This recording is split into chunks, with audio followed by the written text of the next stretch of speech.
much. Ready to start, Kanan? Okay, good morning, everybody. We're starting. And I do hope you all understand that these things are that we're talking about this morning are going to be very, very vital.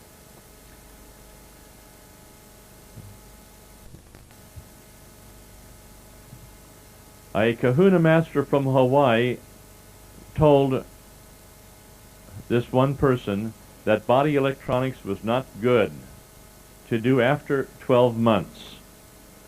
It was said that after 12 months you leave it alone. Very interesting. You have people with different ideas, different belief systems, and that's the way it is. And you have all kinds of people with different things that they believe in. If this were true, I would not have regenerated my lungs. If this were true, I would not have regenerated my spine that was in complete pain for years and years and years. Anita one time was working on my back with electricity pouring out of it for hour after hour, and she was weeping and wailing because the pain was so great and the electricity was just zapping the tar out of her. And finally my back went crunch, just like a universal joint hitting the cement under a car, you know. It just went thud. And I thought, my golly, she broke it, you know. But from that time on, I no longer walked with a solid frozen, you know, where the sacrum and the hip bones were just frozen in there from all that injuries and accidents in sports. And I could swivel my hips after that period of time. And it was a nice thing to have happen. And I've had no pain in there since in that particular area. And so if I had followed this advice of leaving body electronics alone after 12 months, which is a rather interesting little thing, I would not have been able to overcome my heart murmurs, my irregular heartbeats, and problems that I've had nearly all my life. So I think this can go into the circular file as far as I'm concerned. Can body electronics help Parkinson's disease? On this question here, it's a very valid question. I have had the situations of working with people who were bedridden with Parkinson's disease, and they had a nurse taking care of them.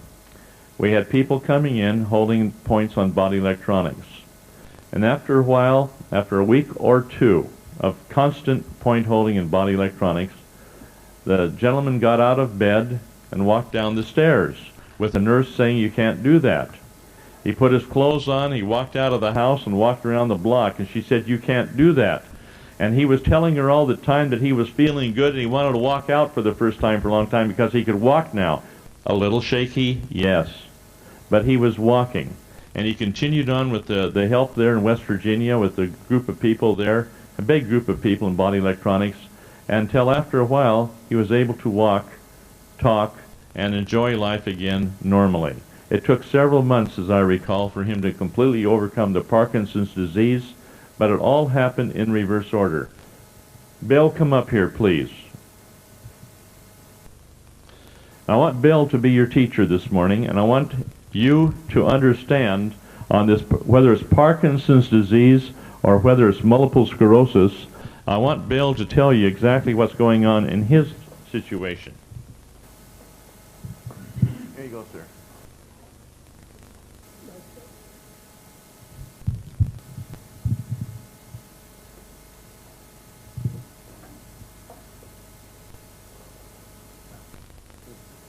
Is that on? Hello, hello.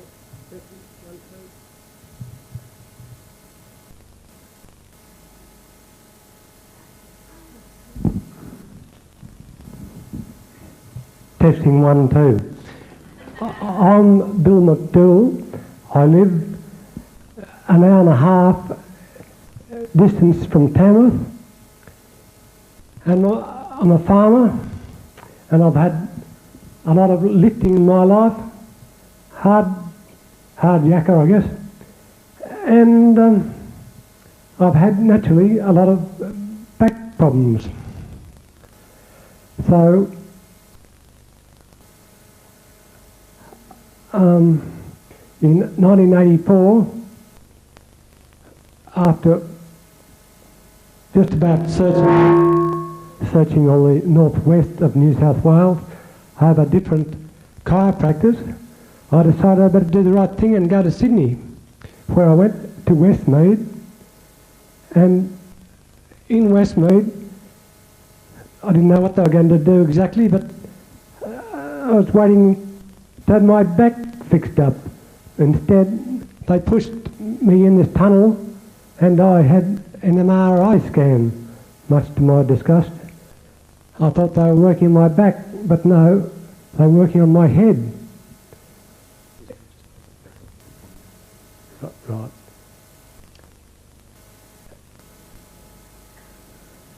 Anyway, after the scan, I believe it was an MRI scan, and I saw the tape of the scan, and I had all this muck in my brain. I'm not sure what it's called, but however, I returned home and then I flew around the countryside to different places.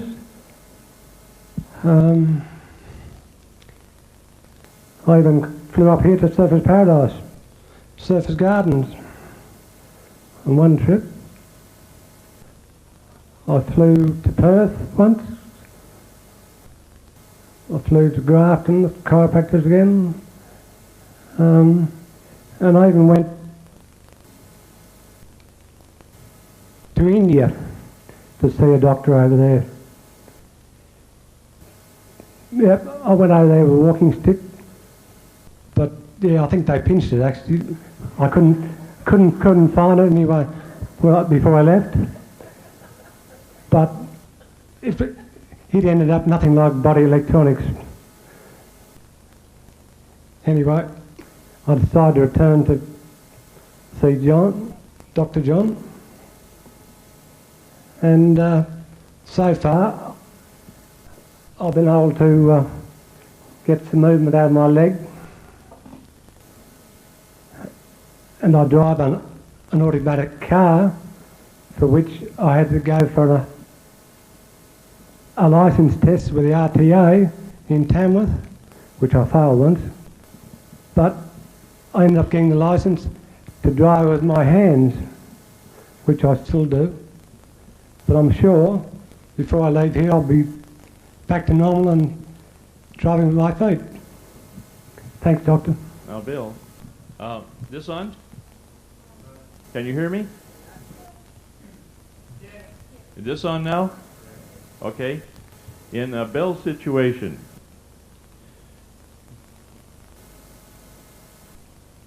everything that happened to bring on the MS goes back in reverse order. Now, the very first thing that has happened with Bill is to get the nerve supply back to the body. Now, we can use a bunch of little needles and little wheels with needles on them, and we can use what we can, or just do a little gentle pinch test. But the thing is, right now, Bill's not going to pay you all day to pinch his toes, because all the feeling is back, down to his legs, down to his toes, fingers, and whatnot. And Bill, is your voice stronger? Sorry? Is your voice stronger?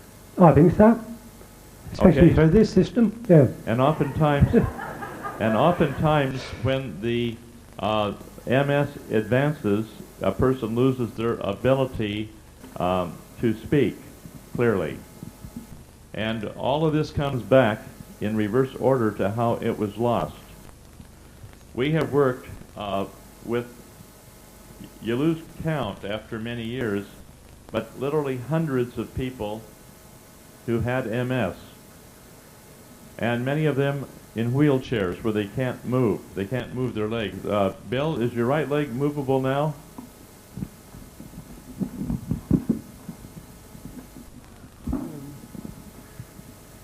Somewhat. But somewhat. but Yep. he couldn't do that before. No. Yeah, you following me? Now what has happened on the table is with the point holding, the nerve supply came down first, then we have to be concerned about motor activity.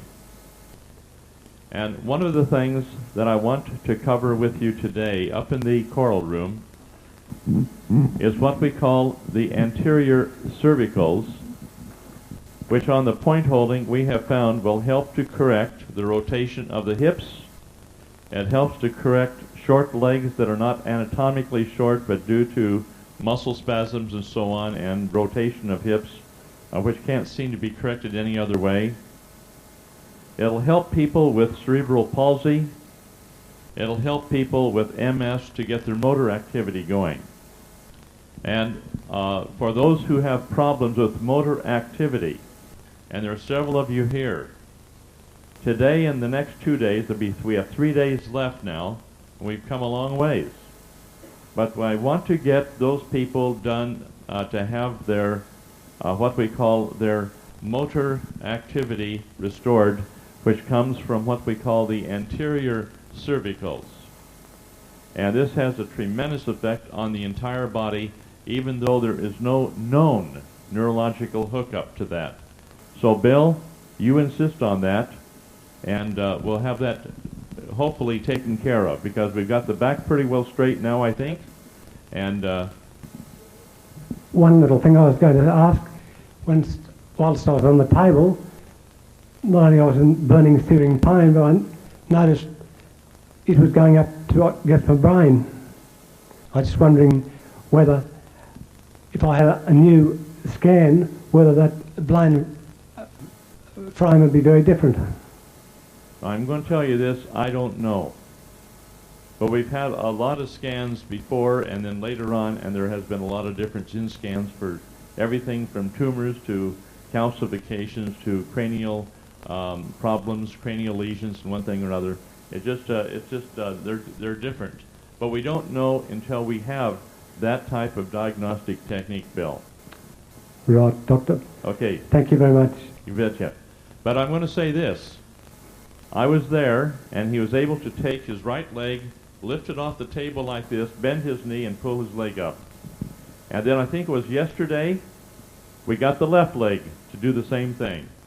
And that's everything in reverse order. Now what had happened is the left leg is the first area that it began to show the, if I can use the word from a medical point of view, the disintegration of the myelin sheath, creating a situation where we don't have the motor control. And that, where you have these symptoms arriving first, that'll be the last that'll go. And everything will be back in reverse order. And in our discussion with Bill, everything is coming back in reverse order as to how it went down. And I think that's kind of exciting. That's exactly right. Yep. I was going around with a stick and my left leg was dragging for years. Okay, and so we keep on keeping on, Bill. Right. Now, the one thing I am concerned about is the continuation of point holding. Have we got a point holding group arranged in the area yet for a support where you can help other people and other people can help you? Yes, at home I hope to get one going in Tamworth. Okay, that's going to work out. Right, Doctor. Okay, that's wonderful. Right, yeah. I did not know. No. Okay. Should be sacked, yep. Okay, Bill, thank you very much, sir. Right, thanks, Doctor. Now, we're not done yet, but the fact is he has motion in his legs, and he can tip his foot up and down now, like for the accelerator of the car, he is telling me, which he couldn't do before. Is that correct, Bill? That's true. And so we're getting motion there that we haven't had before, and that to me is exciting. Any little bit is going to be an improvement, and we keep on making that improvement over and over again. So, Bill, thank you very much. Thank you, Doctor.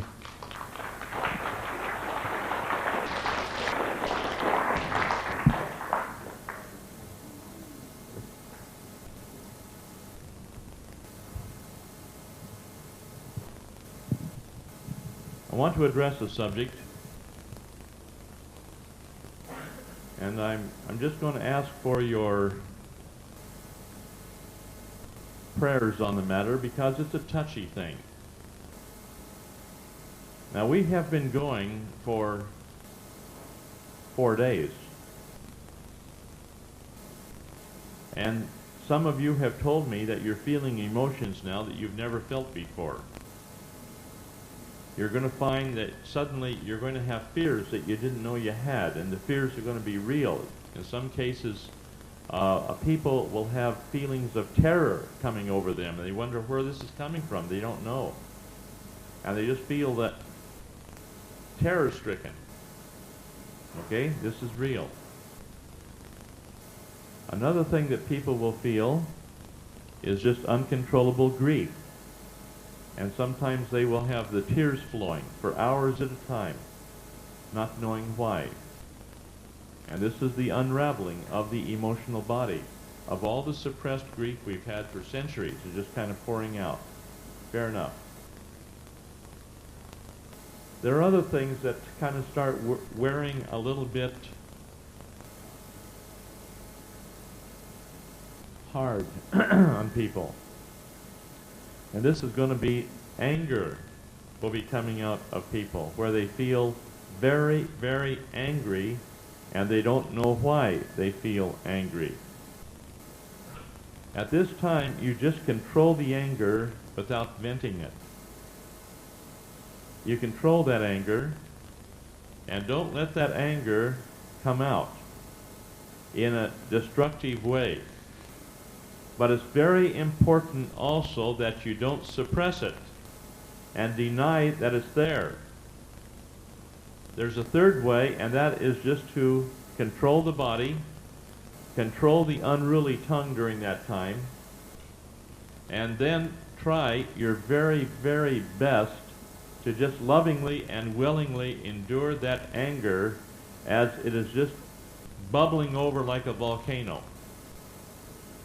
Now, if this hasn't happened to you yet, the emotional body will unravel in a very, very interesting manner. The feeling of numbness comes off, and we've had a lot of numbness. And then the numbness kind of dissipates, and we start feeling apathetic. Well, I just can't do anything about it. This is just too hard. It's too long. It's too much. And you feel all of these feelings of just total apathy, where you can't cope with the problems. And you feel it strongly. That's fair enough. And then the apathy kind of dissipates a bit. And then the grief starts coming, and you just have this uncontrollable urge to let the tears out. At that time, you'll have all kinds of memories like, well, big boys don't cry, or that it's emotionally unstable to cry, and all this sort of things, and all the things we've been taught as a kid. You got to keep the old stiff upper lip, you know. The Englishmen, you know, never show a sign of emotion, and they suppress it all and get arthritis, one thing and you know, or another, because they never allow themselves to be emotional, and the anger is suppressed. Now this goes on and on and on until we get to the anger. And then suddenly, as these things unravel, we have the anger rearing its ugly head in a way that you didn't know. And this becomes quite difficult. Now, if we can get to the pain and go through the burning, searing pain, that will transmute the anger, transmute the fear, transmute the grief, and the whole lot in that one little segment of the area where we have that burning, searing pain. Now that might take a while to get to for some people because of the anesthetics that were there, because of the traumas that we have suppressed, that we haven't allowed ourselves to feel or to get the emotions out. And there's other reasons that I won't go into at this time. But anyway, you will find subtleties that are going to rack your mind, and you'll be dealing with things that you didn't know were there, and this is what I want to address for a few moments. In the Hawaiian system, there is a word called Aloha. It's used as a greeting or as a parting, a coming or a going. And the word aloha simply means, I see the God in you, you see the God in me, and together we are one family. And in the ancient teachings of the kahunas, with this word aloha, it is where you have such confidence in the God in the other individual that you never criticize them for whatever they do, but you give them the credit for being intelligent enough to do something because they chose to do that, and you give them the credit for doing whatever they have done without so much as a word of criticism, without so much as a judgment or a condemnation. Now, in our intellectual activities, we have been trained to be critical. We have been trained to be judgmental. We have been trained to condemn and to kill other people who are different than we are. And I think that this is well manifested by the number of wars that people have been invited to, and they've all gone, and they've all grown flowers afterwards. You know, if you understand what I mean, they're in the ground, and they are buried and gone because they have chosen the pathway of war rather than the pathway of peace. Now, the subtle things are as follows, and it's difficult to understand these things because I'll have a question posed to me. Well, why did you spend so much time with that person's broken bone in their foot when you know that my back hurts? Why did you spend so much time over here taking care of this blind eye so the person has hope of seeing again, when you know darn good and well I have asthma that I want to get rid of?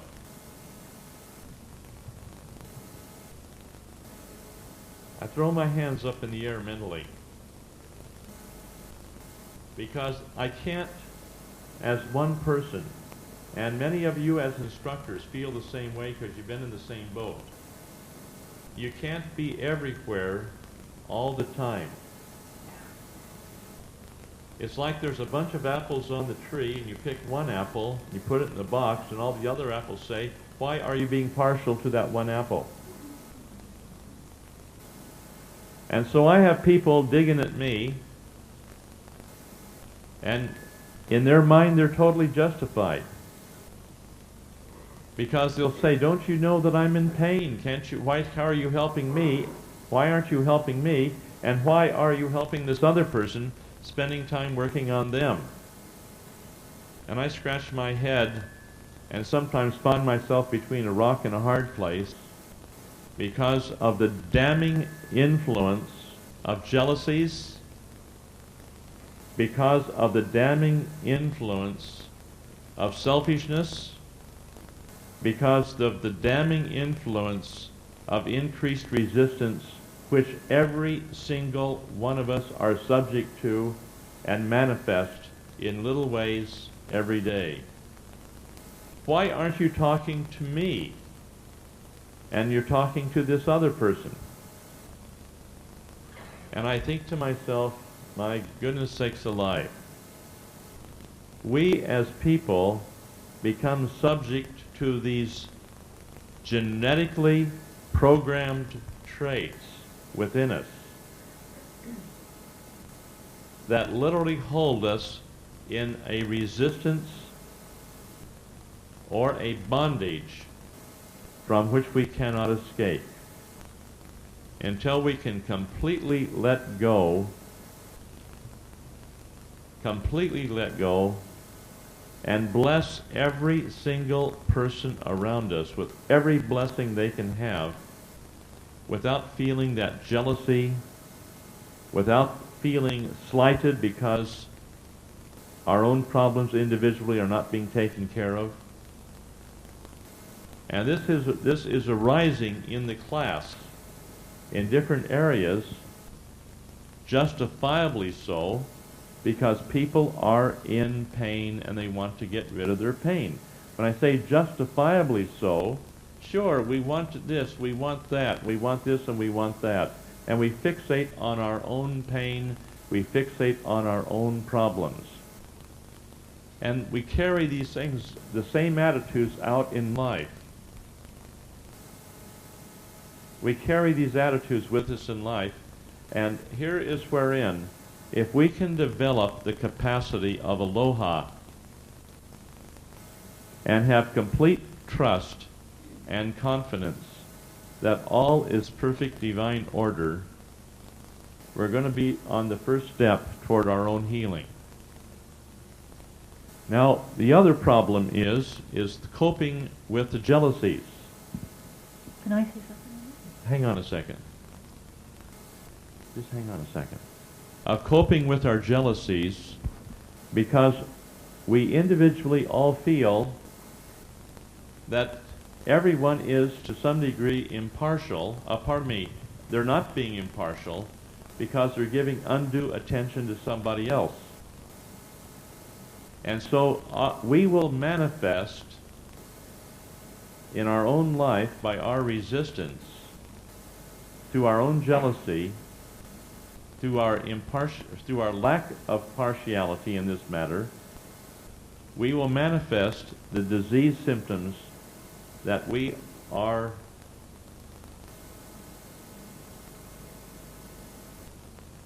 not willing to be patient with.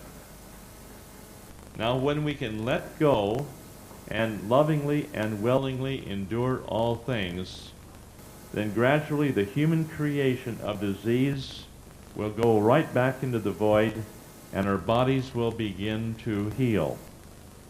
And I hope that all of you here in this class understand the tremendous chains of death, darkness, and despair that grabs us, which is suppressed by the tremendous pain that is locked into the tissues of the body.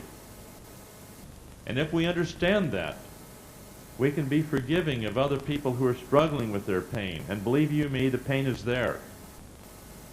But that pain will be released gradually. But we have to let go of our jealousies. We have to let go of the feeling that the world has done us a bad turn. And we sit over in the corner of the room saying, doesn't that person know that I need help? And other people are asking for help and explaining why they need help.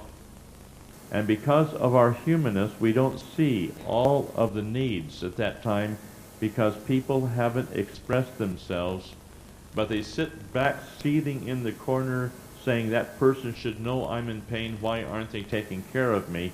Yet the person has to put forth the exertion of saying, hey, I'm having a problem here and I really need help. Now, as an instructor, I'm faced with these problems. Now, if anybody has a problem, please let me know, not just quietly and then retiring back to the back wall like a wallflower, which we're inherently able to do, but to be somewhat aggressive and say, hey, look, I haven't had my points held yet. Why haven't you put me on the table? And I will simply say, has everyone had their points held once? And if the person's out in the restaurant and they come in late, frankly, they've lost out. Because we have put the call out, has everyone had their points held once? Have they had their points held twice? And I have asked this, okay, over and over again, trying to be as fair as I know how under the circumstances, trying to be as impartial as I know how under the circumstances. But if you're not here to let me know that you haven't had your points held, what am I supposed to do? Now, please put yourself in my shoes on that and try to be on time and so on, so that we can have things run smoothly as we possibly can. Fair enough? And if you're up in your room with a tummy ache, you miss the point holding to some degree. You come in late, well, things are already underway, and then you say, and it has been said, well, how come you didn't put me on the table? How come you didn't tell me that you're going to put me on the table? I want you to stop and think and remember the things that I have said for those that are on time. Has anybody got a problem? Make your problems known. We'll do the best we can with those problems. And if we don't get them done today, we'll get them done tomorrow or the next day to the best of our ability.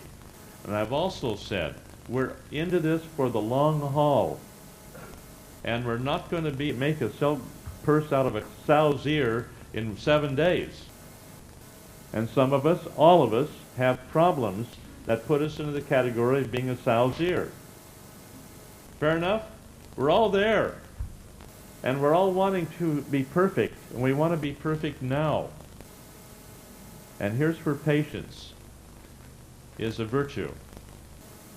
But on the other hand, you have to express your desires and let things be known so that when people are on the table, you let your desires be known so that the instructors who are well trained can be of service to you in these matters. And we have some beautiful people out here who are instructors who are here to help you in any way that they possibly know how to do so. Fair enough?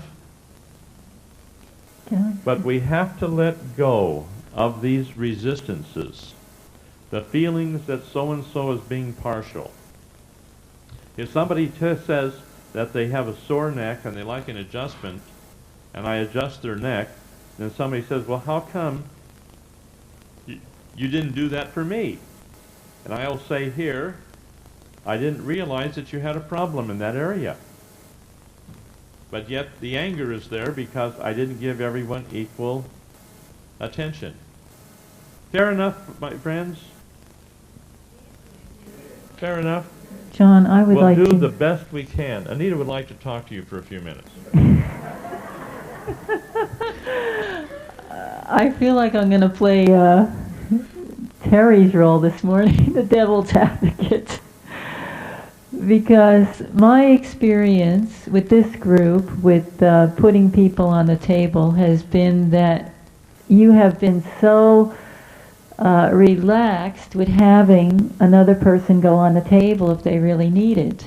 And there's many people in the room that have said to me, it doesn't matter if I go on today, that, you know, if this person needs it, that's fine.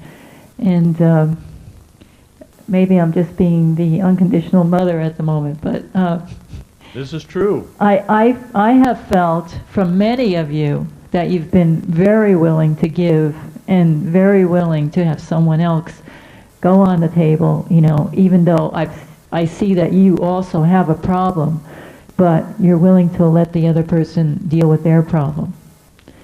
And so I just thought I'd put the other side in because I think there's a lot of people in that category also. But I will say this much. As we get out of our unconsciousness and we come up through the apathy and come up through the tears, suddenly we start feeling time is running out. We start feeling anxious and our toe still hurts. Or our tailbone still hurts. It has a black bush on it from the iris of the eye. Or that we have a problem over here that hasn't been taken care of. All these things are true. But we're trying to handle things in sequence. I think we've all agreed to try to shotgun certain things. And I find some of the instructors are still a little reluctant. A little bit reluctant to break down the pattern, and they'd rather, on the long run, build a strong foundation of a step-by-step-by-step procedure. Fair enough. I do the same thing. But sometimes we try to shotgun something, and sometimes we win, and sometimes we lose. And that's fair enough, too. We take what we get. Oftentimes we try something, and it doesn't work at that time because we're not ready for it yet. So we go back to the drawing board, and we go back to the basics and follow down through the procedures of the flow sheet. And we do the best we can. Don't whip yourselves to death because you're not getting instant results in some areas. Some things that I have tried to handle, it took me many years before I was able to overcome a certain problem. So I'm going to ask you, please, be patient with yourselves. But I'm going to ask you also, make your needs known. And don't sit back and feel that you're being slighted when we're doing the best we know how to take care of everyone as impartially as possible. Okay? Now, I'm going to go back here again.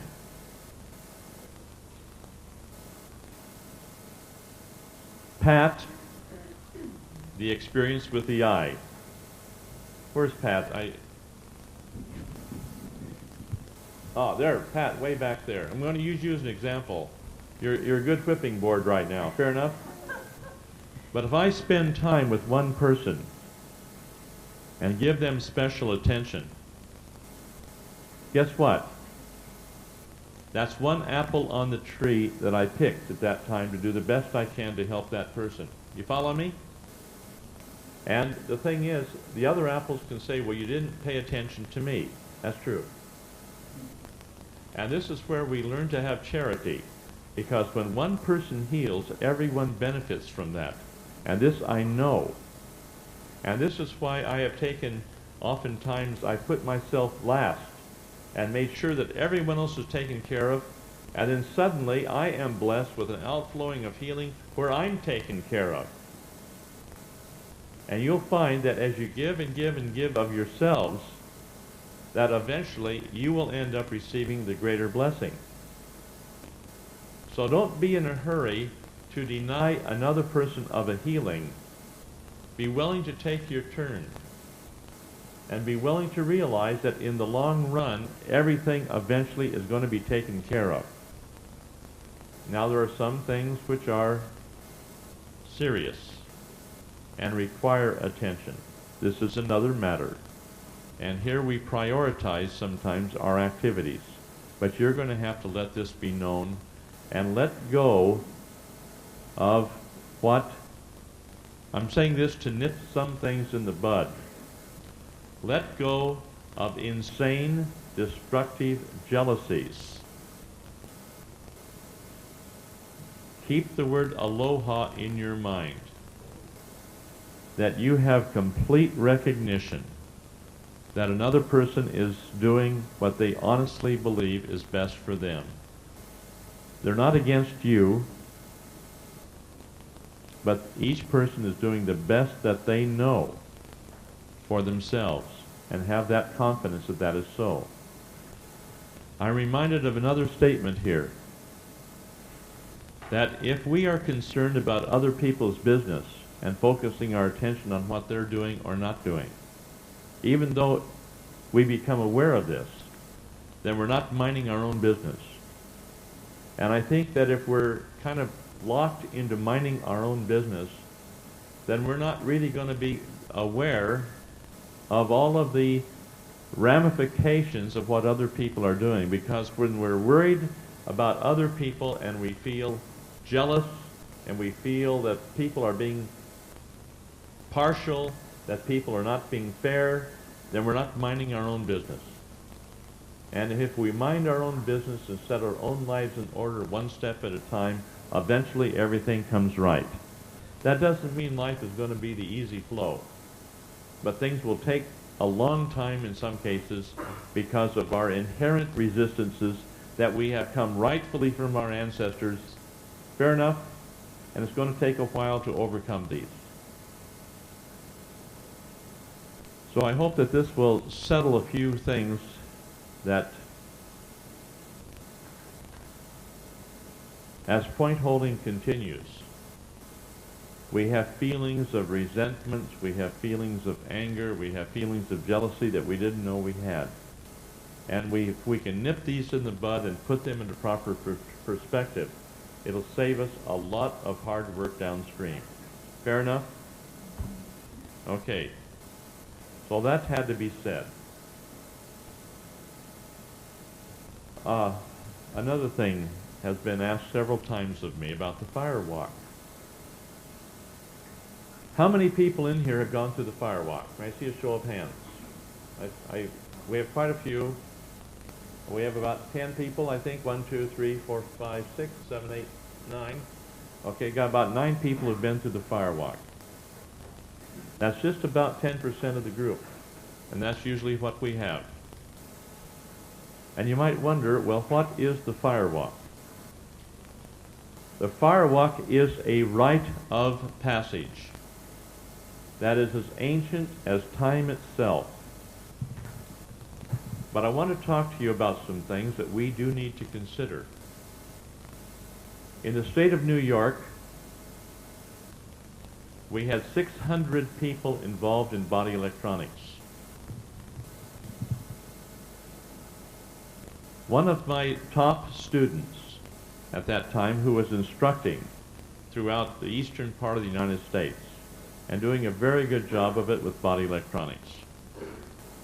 Somehow he was taken in by this man by the name of Tony Robbins.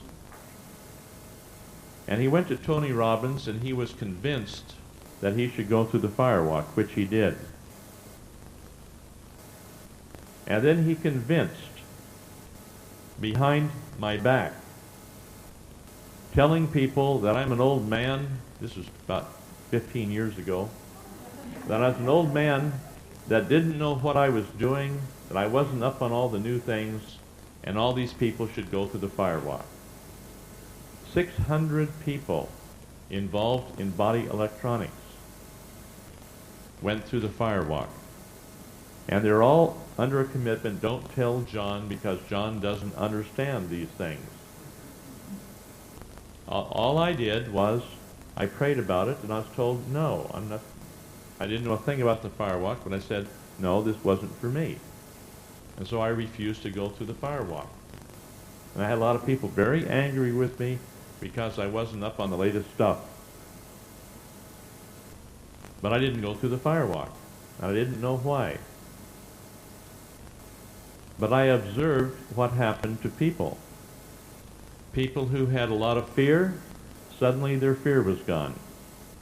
People who had a lot of anger, their anger was gone. People who felt apathetic, their apathy was gone. People who had cancer, their cancer was gone. And there's filing cabinets full of people who had cancer. They went through the firewalk and their cancer disappeared. And I thought to myself, I don't understand this. And so I just put that on the back burner and went on about my business. My wife at the time, without my knowledge, went on the firewalk. She went on it again. And I noticed a change. She no longer had any feelings of grief. She no longer had her emotional swings. She had this feeling of empowerment, which is taught in the firewalk ceremony. You know, you feel this empowerment. I didn't understand all this. I became quite frustrated because all of a sudden 600 people, including my ex-wife, were no longer getting results with body electronics because they couldn't work through their emotional situations. They kept coming up over and over again like a record and they couldn't transmute it. I want you all to listen carefully. And suddenly, one person after another left body electronics because it didn't work for them anymore. And these were the people that went through the firewalk. And in the meantime, they went out trying to get other people to go through the firewalk, and this went into thousands and thousands of people that went through the firewalk. And none of them are involved in body electronics. None of them. Because it no longer worked for them because they couldn't get through the reactive mechanism. Now this began to really chafe at me, and it got my attention because body electronics was given to me by prayer. And I thought to myself, well, if body electronics isn't working, then this means people are not able to get through their emotional body to get to the mental body to start transmuting their thinking and changing their consciousness. But they're stuck in their reactive patterns, and I couldn't figure this out. So finally, I started studying up about the firewalk. And I had about 50 different references from the Bible which says do not go through the firewalk, or do not go through the fire, do not take your children through the fire. And I didn't quite understand that until in our advanced classes in Maui, I had this one lady who was going through certain advanced disciplines that I'm not going to tell you about at this time. I've told you about how Anita, for 4 months, for example, would think only one thought, and she'd burn and burn and burn and burn, and it took her 4 months to work through it. This other lady, just by sitting in a chair, going through certain mental disciplines in the visualization and consciousness class, she started to burn. She burned for several days. And her legs were burning from about the knees down, and her feet were just burning off, feeling like they were melting with red-hot molten lava. And I couldn't figure this out. And then suddenly, she was in another time, another place. And the present faded out completely, and she was in the now. Now, many of you on the table have gone through experiences where you re-experience something of the past, and it was just as vivid in the now as it was 20, 30, 40 years ago when you went through that trauma. This is what happened to this lady.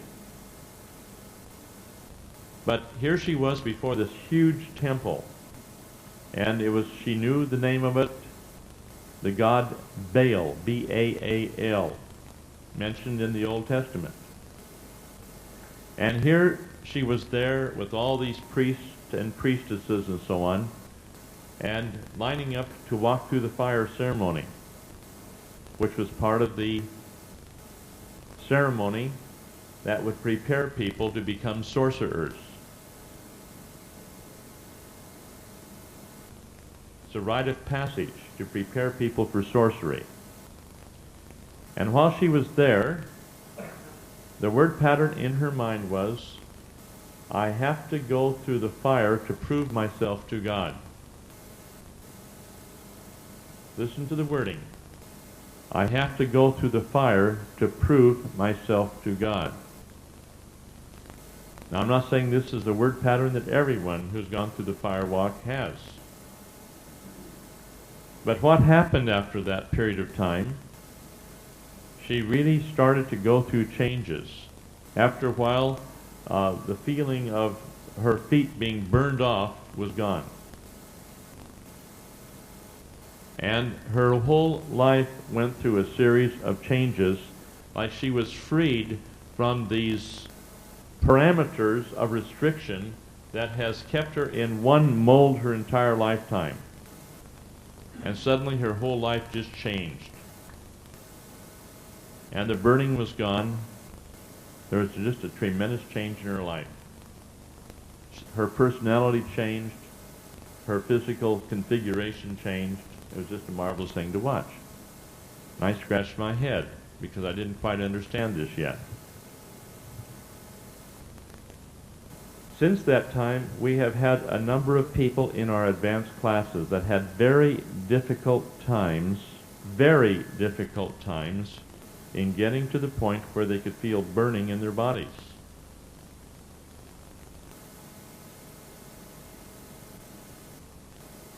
And then suddenly they start burning. And they burn for several days. Red hot molten lava going down through their legs as they are re-experiencing the firewalk. Now, as people go through the firewalk, it's oftentimes like walking on popcorn. Through the coals, hot coals. Not one hair has been singed on their legs as they're walking through fire. Not one blister on their feet. And as many people have explained to me, they feel something just takes over. You're dealing with the primal energies. There's primal energies surrounding water, air, earth, and fire. These are primal energies. The firewalk is involved in primal energies. We had one gentleman whose legs just burned off, you know, and he went through the burning, searing pain on his legs. And there's a lot of reconstruction taking place on his body. And then suddenly his hands began to burn in the same way. And he remembered then when he was going through the fire walk, prancing around many different times, he finally went down on all fours and walked on all fours through the fire. And what it was ever there was suppressed. The pain he didn't feel. It was suppressed below the level of consciousness. Now what we have found since that time, and I want you to pay very close attention to this. In the scriptures, it says, if you go through the fire, you cut yourself off from God. And we have found that when you're dealing with primal energies and you have suppressed pain like you do in the fire walk, now just be reasonable for a minute. Here you're walking through 1200 degrees Fahrenheit. You know, you're walking through, you're standing in that flame, in that fire. And you don't feel it. It's like the snake charmers in North Carolina. They take a blowtorch and they go up and down their arms and they don't singe a hair off their arms. But they're in this trance state that they're fully conscious while they're in this trance state, and they don't feel the flame of the fire. At that time they can pick up these deadly rattlesnakes and not be bitten. You have the firewalkers in Africa. You have a whole army of people. They go through the firewalk. And then they go out and bullets don't touch them. And they're a fearful group, but they have to go through the firewalk. What happens is that the emotional body is sealed off to where the people cannot feel their emotions for a time. Now gradually, if their heart is sincere, we have found that they will then, after a period of time, start feeling their emotions again. And then gradually, as they work with themselves, when they go through a healing crisis and they feel that burning fire of the Kundalini, they're going to burn and burn and burn, and then that will bring them up to the level of pain that we talked about on the 7 levels. And then they move through that, and then they can deal with the thought patterns on the mental body level and are able to take the duality and encompass them and feel the vibration of regeneration. Now, here's wherein we have worked now with a number of firewalkers. I don't want you to feel like I'm really getting after you. But I am saying that if you can overcome that suppressed pain in the firewalk and get to that point of that burning, searing pain which literally envelops your body, and you burn and burn and burn, you overcome that. In that one area now you have access to the mental body, and you're right back in harmony then with the ability of changing your consciousness. But as long as that suppressed pain blocks you, you cannot have access to the mental body to encompass duality, to change your consciousness, and the reactive patterns are sealed upon you. Okay. Okay, sorcery is a very real thing. And before these ceremonies, before these firewalks, they do have a ceremony where they invoke the dark forces. They tell you that the firewalk can empower you. This is a bunch of crap. There is nothing on earth that can empower you but your God presence. There's nothing on earth. If any person comes up to you and tells you, I can empower you, I can show you the way to empower you, this is not true. The only way that you get your existence, your abundance, everything that you do, everything that comes through you is from the God presence. And it's there all the time. And all you have to do is call on it.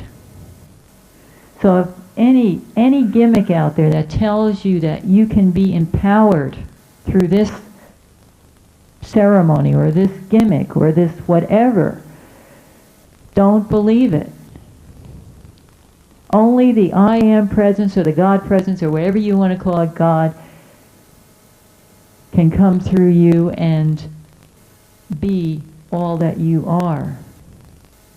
And sorcery is a very real thing. People do not realize the power that sorcery has.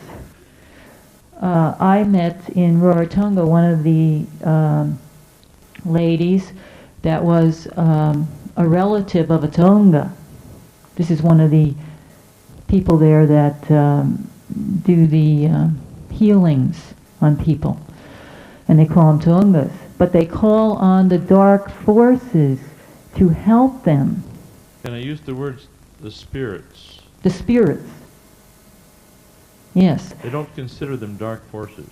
Yeah, they don't consider it a dark force. I would. But they say the spirits.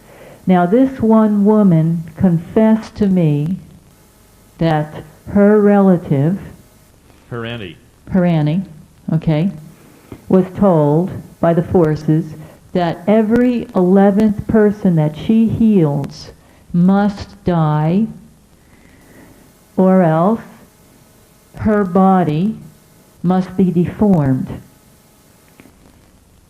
So this woman, she would do these healings on people, and the 11th person would either die. If it was a relative of hers, she would beg these spirits not to kill them, and then they would take it out on her body. And her body was full of elephantitis. I mean, her legs were so big, you wouldn't even believe it.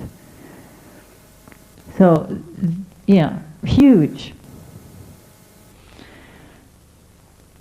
And I don't think some of us realize the power of these forces. They are very, very real. in the Cook Islands, were you done, hon? In the Cook Islands, we had a Tahitian Taunga come over during the South Pacific activities there, and 2,000 people went through the firewalk. Anita and I were there to observe it. And people were walking across red-hot rocks that would have burned your feet, taking little children walking across, one right after another, after the ceremonies. On the people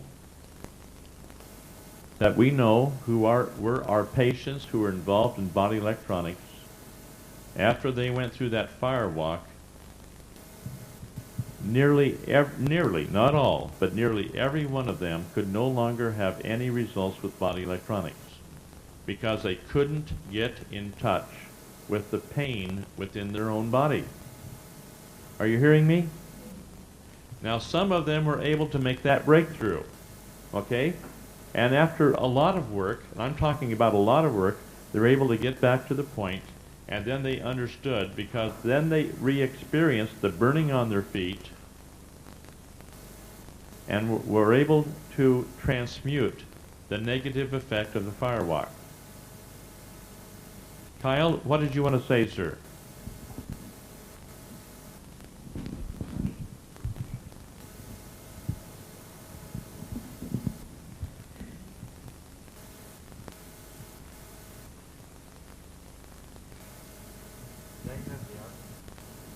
I don't know. That I wrote? Is that in the notes? I don't know. Oh. I've had a little bit of dealing with this, and I look at things from a very you know, I have limited perception. I'm still sort of this Polynesian bitzer, and I look at things from a very mechanical and physical point of view sometimes. That's how I am at the moment. I'm changing gradually. But I do know that if you ever expose an organism or a human body with a nervous system, with a sensitivity and with a consciousness to an experience that is beyond their capacity to endure, that is suppressed. This applies to heat, this applies to coldness, this applies to pain. And just think about this. If you can't hold your finger in a candle flame, what makes you think you've come to any form of mastery by being able to walk on a bunch of rocks that should burn your whole body up? There's no mastery there. Because you're not feeling anything. Now, if you had to run into a burning building to save a child, and the only thought in your mind was that you wanted to save that child, and you had a pure heart, and you're working just completely selflessly for a purpose, and you felt the pain of the burning and you didn't mind because you love the child and you want to save the child, then maybe you've come to some type of just tremendous selfless service, and you have a degree of mastery there, and you're capable of feeling the pain and loving it. It's not that you don't feel it. And these people think they've come to a point of mastery, but really they've just gone unconscious. And they're completely taken over. I have a very dear friend, and I got very emotional about this when I heard about the Cook Islands incident. I have a very dear friend for many years that I trained with under a Chinese master, and together we burned. We had various disciplines and we burned, and my fingers all straightened out and my toes all straightened out, and I got movement back in many of my joints. I don't talk about this very much. And we gradually just transformed, and over the years we grew together. We went to China together, and we moved through our resistances together, and we came to tremendous awarenesses of our behaviors in life, and we gradually changed our consciousness over a period of time. And you gradually, you know, sometimes you lose touch with people. And he went off and he started to get into these different things, and he got into firewalking. And he's very excited about that. And, you know, didn't see a problem with it. I tried to talk to him about that. He just didn't want to know because he was feeling very empowered, like he knew what he was talking about, which is what happens. He just didn't want to know about that. But you've heard John talk about this, where the cancer disappears. And anyone would think that this was a good thing. But if you look at what we call the emotional tone scale, where you have the different endocrine glands that was on the board, feels like a few weeks ago. You'll see there at the lower part there at unconsciousness, you have the gonad level, where you have the secretion of the growth-promoting hormones from the sex organs. And then you have you also have a regulating factor, the chymotrypsin from the pancreas, to regulate the cell growth. But if you numb out the sex organs and take the body into extreme unconsciousness, then the sex hormone production drops out. So the excess growth in the body stops. Not because you went upscale, because you went fully downscale. Now it's interesting, this friend of mine's been trying to have a child, and his lady's been trying to have a child, and they cannot have a child. Their sexual organs, they think they function, but actually when you look in the iris of the eye, they've stopped functioning, and they've just gone into extreme unconsciousness. This is just how it is. Now, I'm not saying it's like this for everybody, but this is what I have observed. And I have very dear friends, he's not the only one, who have gone through this process, and they're just not as they were. Now, if you look in the iris of the eye, you'll see the thickening of the scirphren. If you need a very physical or visual thing you can relate to, you see a thickening of the scirphren in the feet area. And the person will often feel themselves kind of numb from the waist down. And there's just no feeling there, and there's no progression through that type of a practice. I don't know if you have a little, I just wrote a little 2-page, double-sided page on that once because I wanted to have something to give people. And I don't know if you have that, but this is just, the firewalk is right out as far as I can tell from every capacity that I have to perceive with the effects that this has had on people looking in the iris of the eye and assessing their life. It's just not what we're into. We're into unity, but we're not into this self-empowerment or believe we know better than everybody else. And this is what I'm seeing happening to these people. Kyle, would you be willing to get enough copies so that everyone has a copy of that? It is there. If you can do that, I will reimburse you personally for that. I've just been told that it is in the book. It is in the book? It is in the book. Fair. It's already done. Thank you. Now, that article is written from a very physical point of view to take... it's for broad spectrum distribution. I'm quite happy to be responsible for that article. And I'm quite happy to just stand up for what I have written there. There's a number of things I could have said that I have not said in that article because I want it to be valid in the minds of the gross populace to prevent this situation from occurring where they just read a warning and they could be interested and sucked into it and they say, oh, you know, maybe I'll think twice about that and maybe that's not for me after all because someone thinks that that's not good. And that's what I wanted. So that's for gross distribution. You're happy to take that wherever you want. But if you just want to correct the phone number on it. Otherwise, you know, there's going to be some people who don't really know me who you're going to be talking to. And if I could just ask you to correct the phone number. I believe there's a phone number on that one. If there isn't, you can put one on it. And if you could just put 55384. You can write it in later, but if you just put a note to write it in, it's 55384-950. Just so you don't upset the people that my parents sold their house to, you know. 55384-950. 07, this area. But please distribute that wherever you feel fit, and don't feel, if you need a document to give to people who are thinking about getting into this sort of thing or whatever, I'm quite happy to be responsible for that, for what I have written. And they can ring that number and I'll get back to them. Now, what Kyle has said, I would like to, I'm going back and looking at eyes in my mind of a number of different people who had the firewalk ceremony. We had an instructor seminar in Maui, Hawaii, out on the Kenai Peninsula. We had about 100 people there. And one gentleman who was a firewalker said he wanted to have a firewalk ceremony as a celebration for everybody who was graduating from the class. And I got a no in my own prayers. I wasn't going to be there. Nearly everyone else was there. And none of those people are involved in body electronics today. None of them. But out of that 100 people that were there, they went through the firewalk. And I looked at the iris of the eyes of several of them afterward. And the fiber level in the iris of the eye went clear back into the pigment layer. I thought, oh my God, what happened here?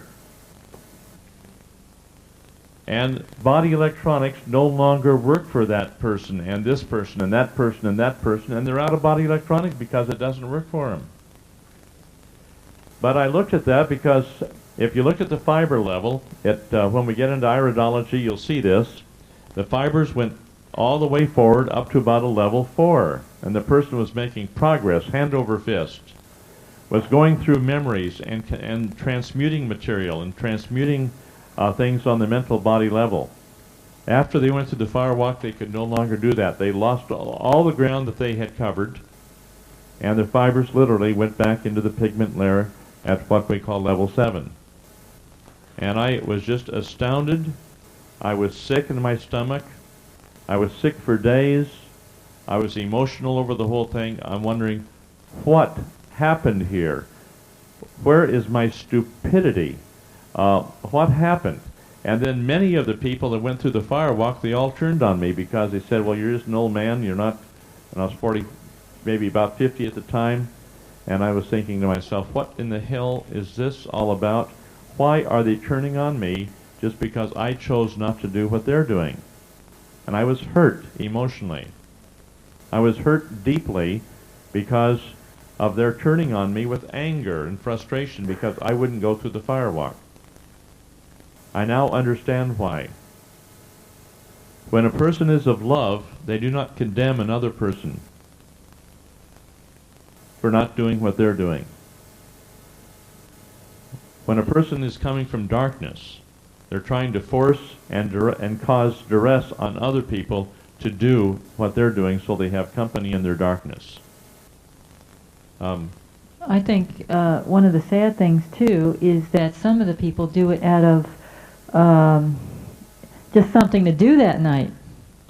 Because several times I've been going through the nutritional consultation with people, and they say, oh, my friends are doing the firewalk this weekend, and I think I'm going to join in. Just caught him. And I just caught him. But I think it's sad because so many people take this thing so lightly, and they think of it more as just a social thing, like a party night, and they're not really understanding the consequences of it.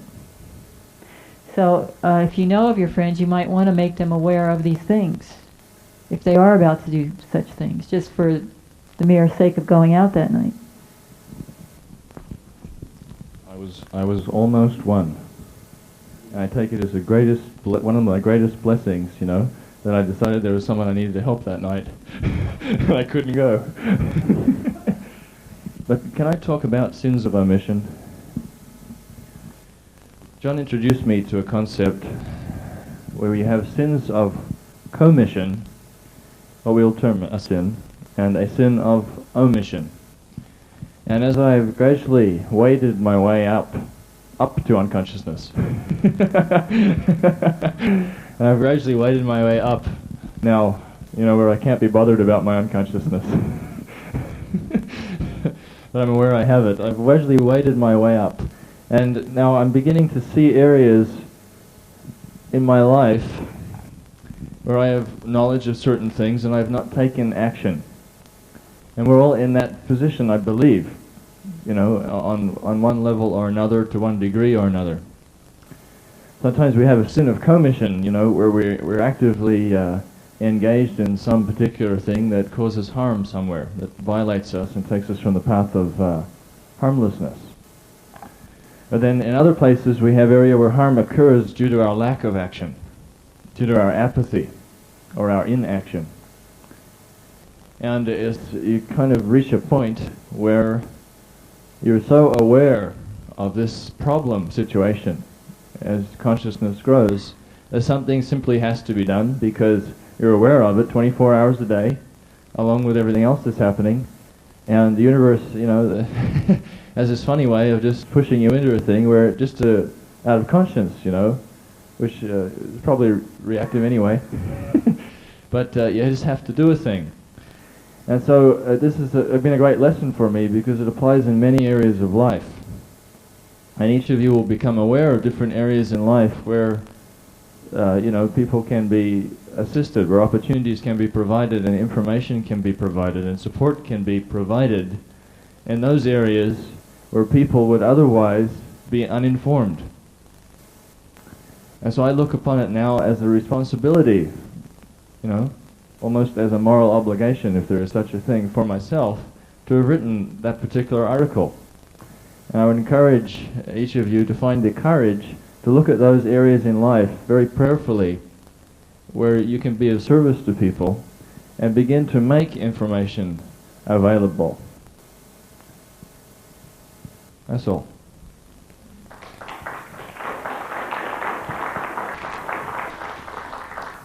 I don't want to leave this on a negative note, but some of the greatest people today in body electronics have gone through the firewalk and have overcome the firewalk. But I have to say this, they have had to put forth a Herculean effort to reach a point in their progression where they could burn that out. And that's when their feet, their legs together, not just one point on their body or, you know, that's a start, but where they just burnt like hell. And I thought to myself, you know, if eternal burning is a principle, it's better to burn now than later. Consider. In this physical universe of which we are a part, when the physical body is gone, then we sit around waiting to have the opportunity of coming back into mortality again. And during that time we can think clearly, we can intellectualize all we want, but we don't have a physical body to act with. And to undo the things of the flesh, we have to have a physical body to work with to undo the things of the flesh. And this is why physical bodies are very, very important to perpetuate, to keep the DNA pure, to keep the future of the human race going, so that we have physical bodies to interact with and to overcome. I'm grateful for what Kyle said. Thank you, Kyle. And I'm very grateful for the activity here. Bill?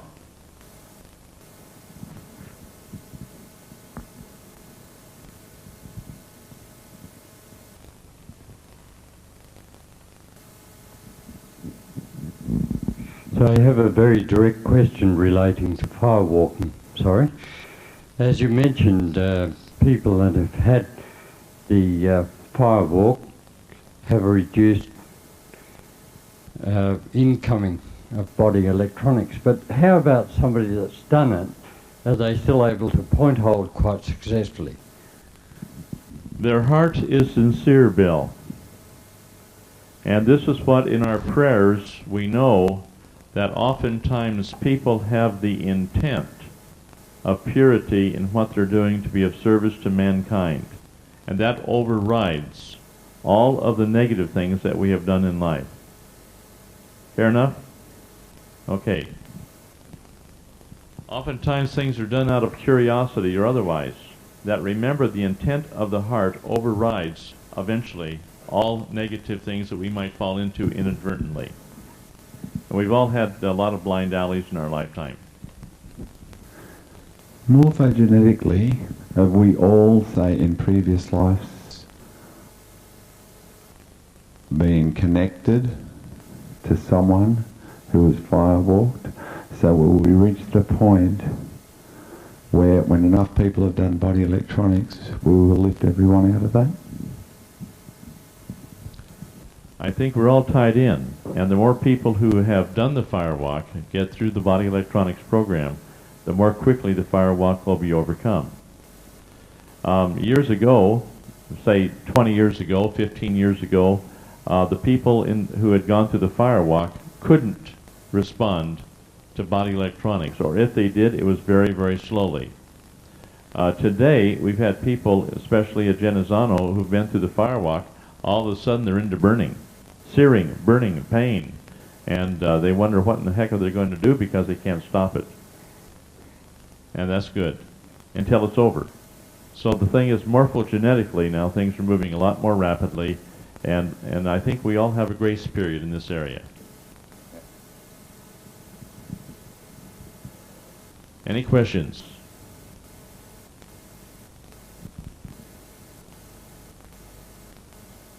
Yes, come on up here, Aggie.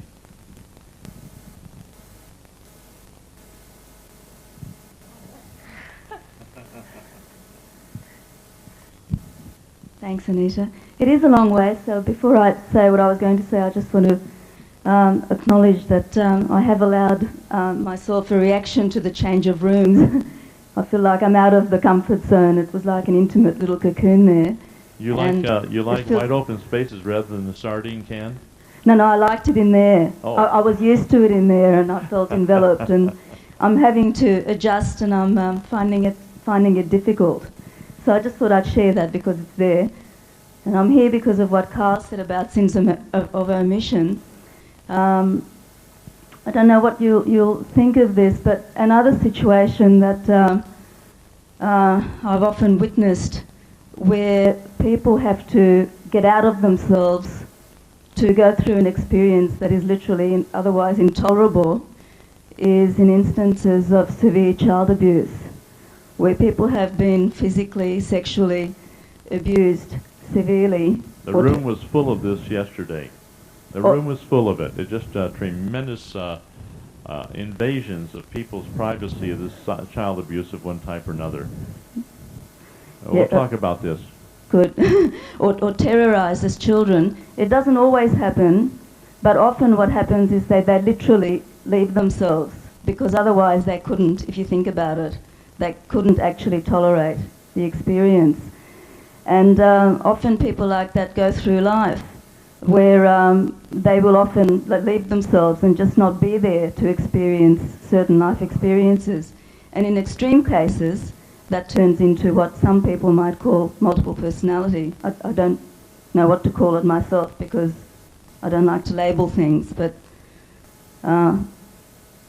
it certainly does happen. So I just felt after what Carl said that I wanted to get up and say that, because I imagine that most of the time, not all the time, there are always exceptions, as John says, but most of the time people will need to get back into the bodies of those children that they were and allow themselves to experience those things in a similar way to re-experiencing the burning of the fire before the body electronics can work.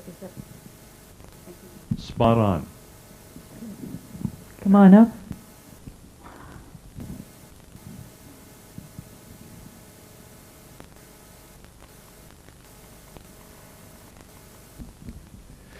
I came in here this morning, I was feeling great. And now I'm feeling like shit. all this talk of the firewalk, I started to get queasy in the stomach, and I can feel emotions coming up. I don't know whether I was involved sometime in a firewalk. I wasn't in this lifetime anyway, I know. I don't think I fell into any fire when I was a kid. But I just wanted to say this in case anyone else is feeling the same. But I'm starting to tremble and my good humour is gone. Thank you, Dr. John. What happens when we're feeling just wonderful? We're feeling great. We feel like we're on top of the world. We're full of love and vigor and vitality, and what happens? You take a few more minerals and a couple of enzymes, and you have your points held, and you feel like... Enjoy. The healing crisis is real. Thank you, Graham. Yes, thank you, Graham. I don't know, I've sort of been feeling a bit strange this morning myself. Not queasy or anything else, but it was started before I got here. But I went to the other room first, and I was quite disappointed we weren't there. I walked in here, I thought, oh God, this sounds like a real cold type seminar type thing. We've lost that closeness. Where are you? I feel exactly the same way. We're all so far apart now. And our energy isn't here yet. It's back there. We forgot to tell it to come with us. It's what you call bonding. Bonding, yes, exactly. Just a couple of points. Yeah, I agree on everything on the firewalk thing. All my life I've had this, well, I call it divine guidance, you know, the voice of God, telling me sort of no, and I always thought it was procrastination or something, many opportunities. And I've learned to sort of follow that now, and people call it procrastination, saying, yeah, that's fine, I'm procrastinating, not a problem. But because in the end, it always works out perfectly.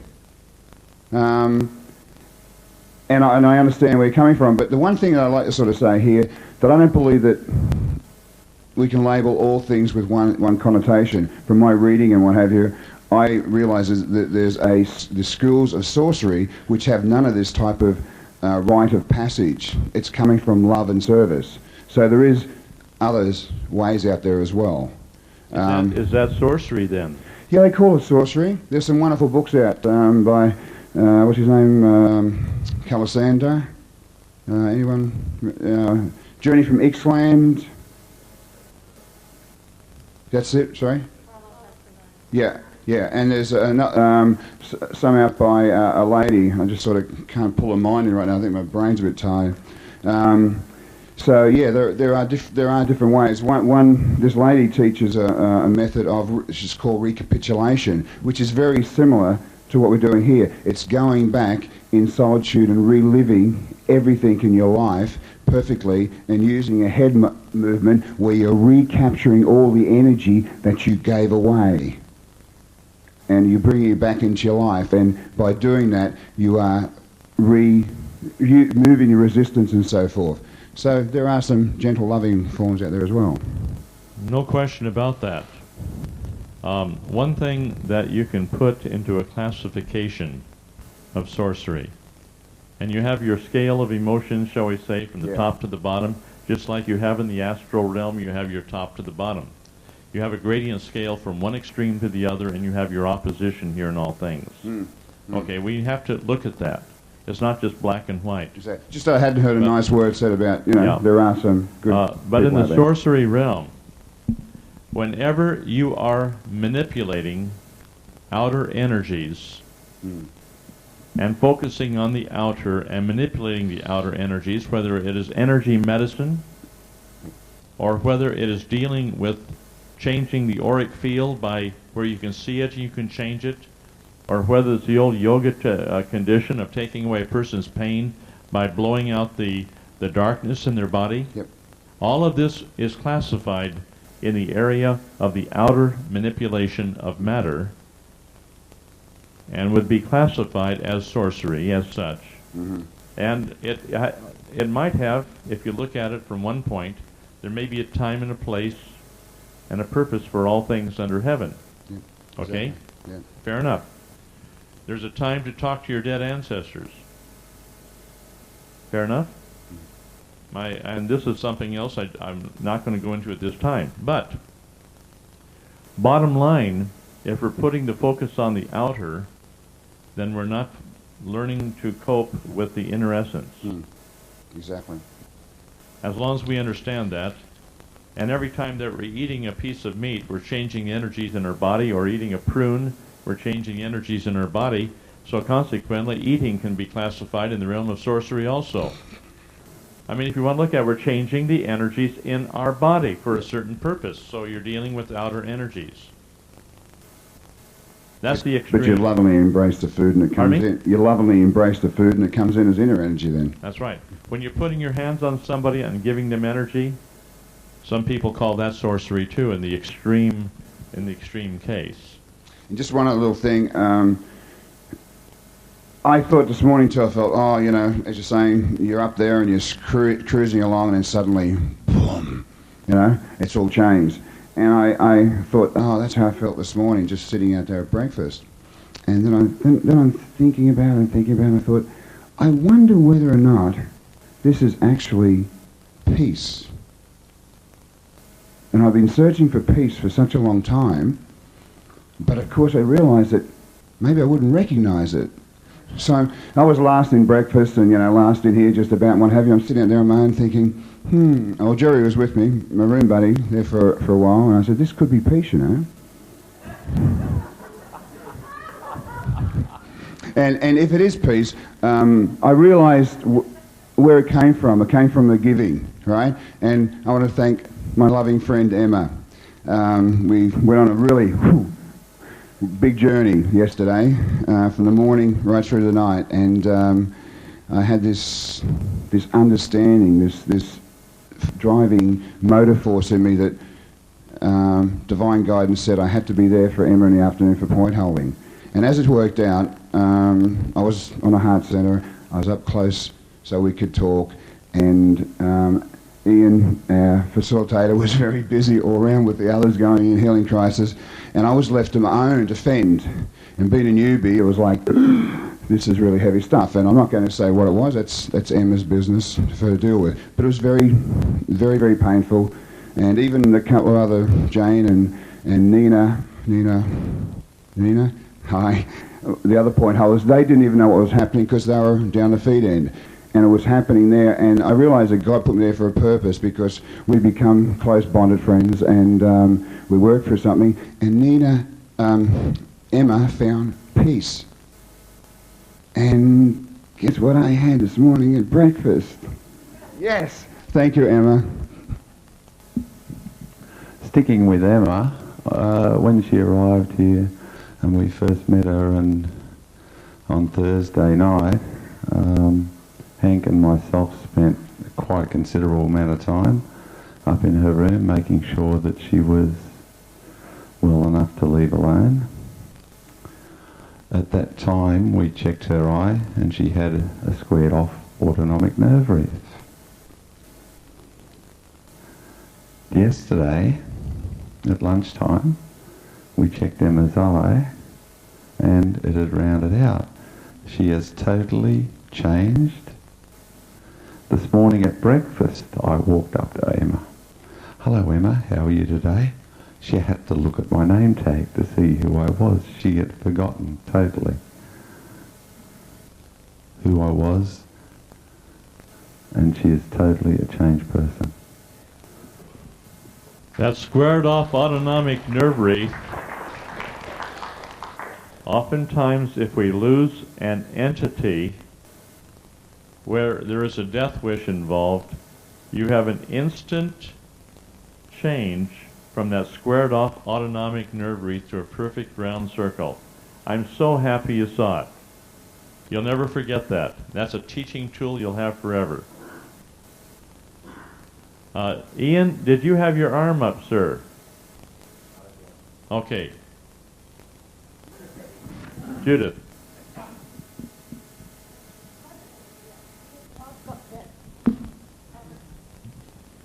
Sorcery? Can I just take some energy from you, please? This is enough.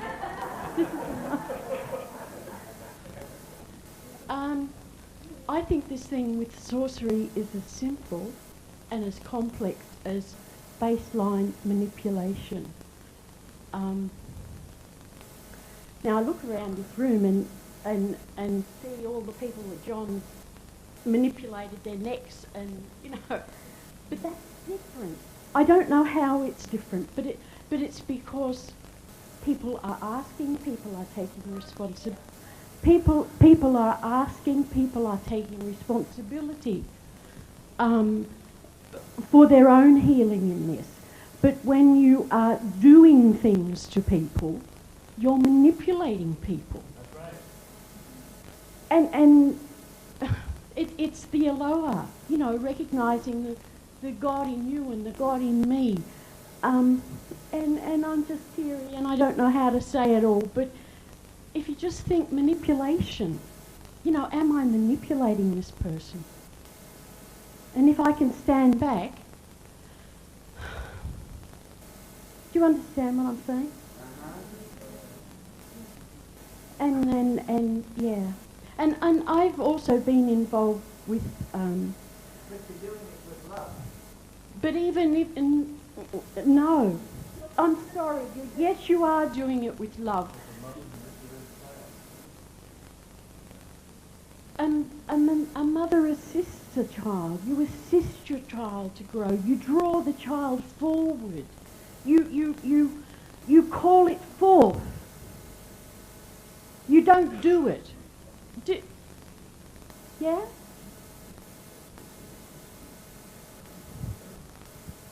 I give up. That's it. Beautiful. Just remember there is contradiction in all things. And you have everything from one extreme to the other in every facet of life that we deal with because we are in a world of duality. This is where the fun begins. And so oftentimes there's a time and there's a place and there's a purpose for all things under heaven. What's the intent? Is the intent to service the individual, to take away their pain, to help them along the pathway of life? Is it to call them back from the dead as Jesus did? See, this is all manipulation of one type or another when you stop and think about it. Now, what's the intent behind it? And that the intent is going to be the thing we have to look at. If we manipulate a neck, that's a manipulation. What's the intent?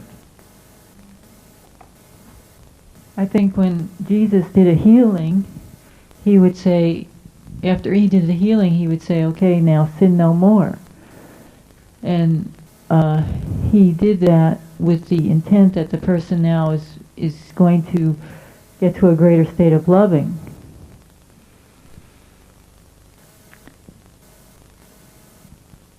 So it goes back to our intent again of where is our intent? Is the person going to go upscale or is the person going to go downscale? Are we going to become less aware or are we going to become more aware? That's the key.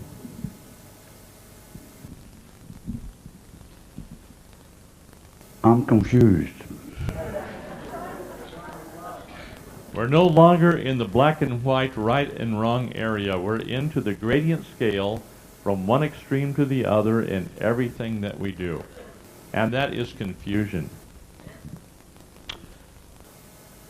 I'll start it off. Went down yesterday afternoon to get my cup of tea. And there was a young lady just standing next to me. Sometimes we've got a bit of humour in when it's too serious, you know. And she turns round to me and she says, hello, Alec. She says, what are you at the moment? Are you a man or are you a woman? Right? And I looked at her and I was amazed. Now, normally that might have hurt me if someone had said it before. And I looked at her and I says, thank you for saying that, my problem. I says, but you know what? I'm neither a man nor a woman at the moment. I says, I'm nothing. And we stood there. Where is the lady?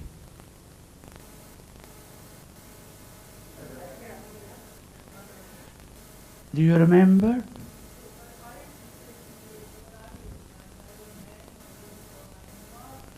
That's right. And, you know, sometimes you can get something amazing out of nothing. It just depends how the rapport is.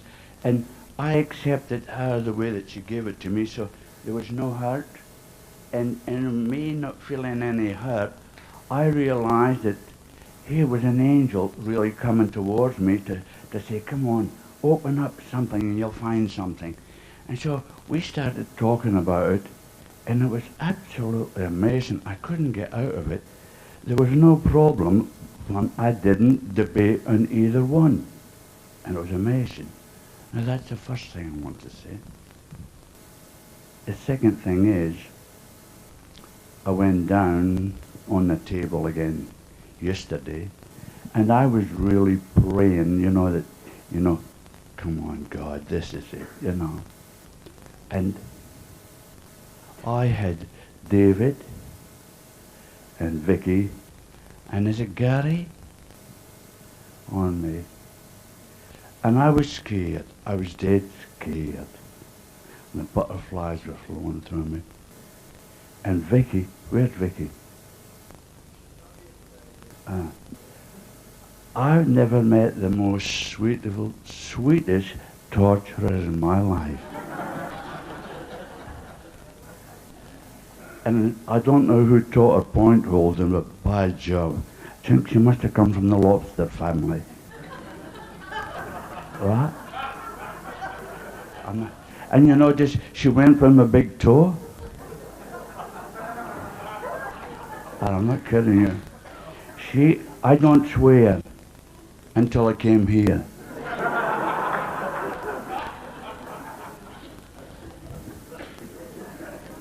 And I'm not kidding, she gave me hell. And I told her, back off, because I heard that's the message. If they're hurting you, tell them to back off. And you know, I said so more back-offs yesterday, I didn't know where it was coming from. And as soon as I told her to back off, the next time she was back on again.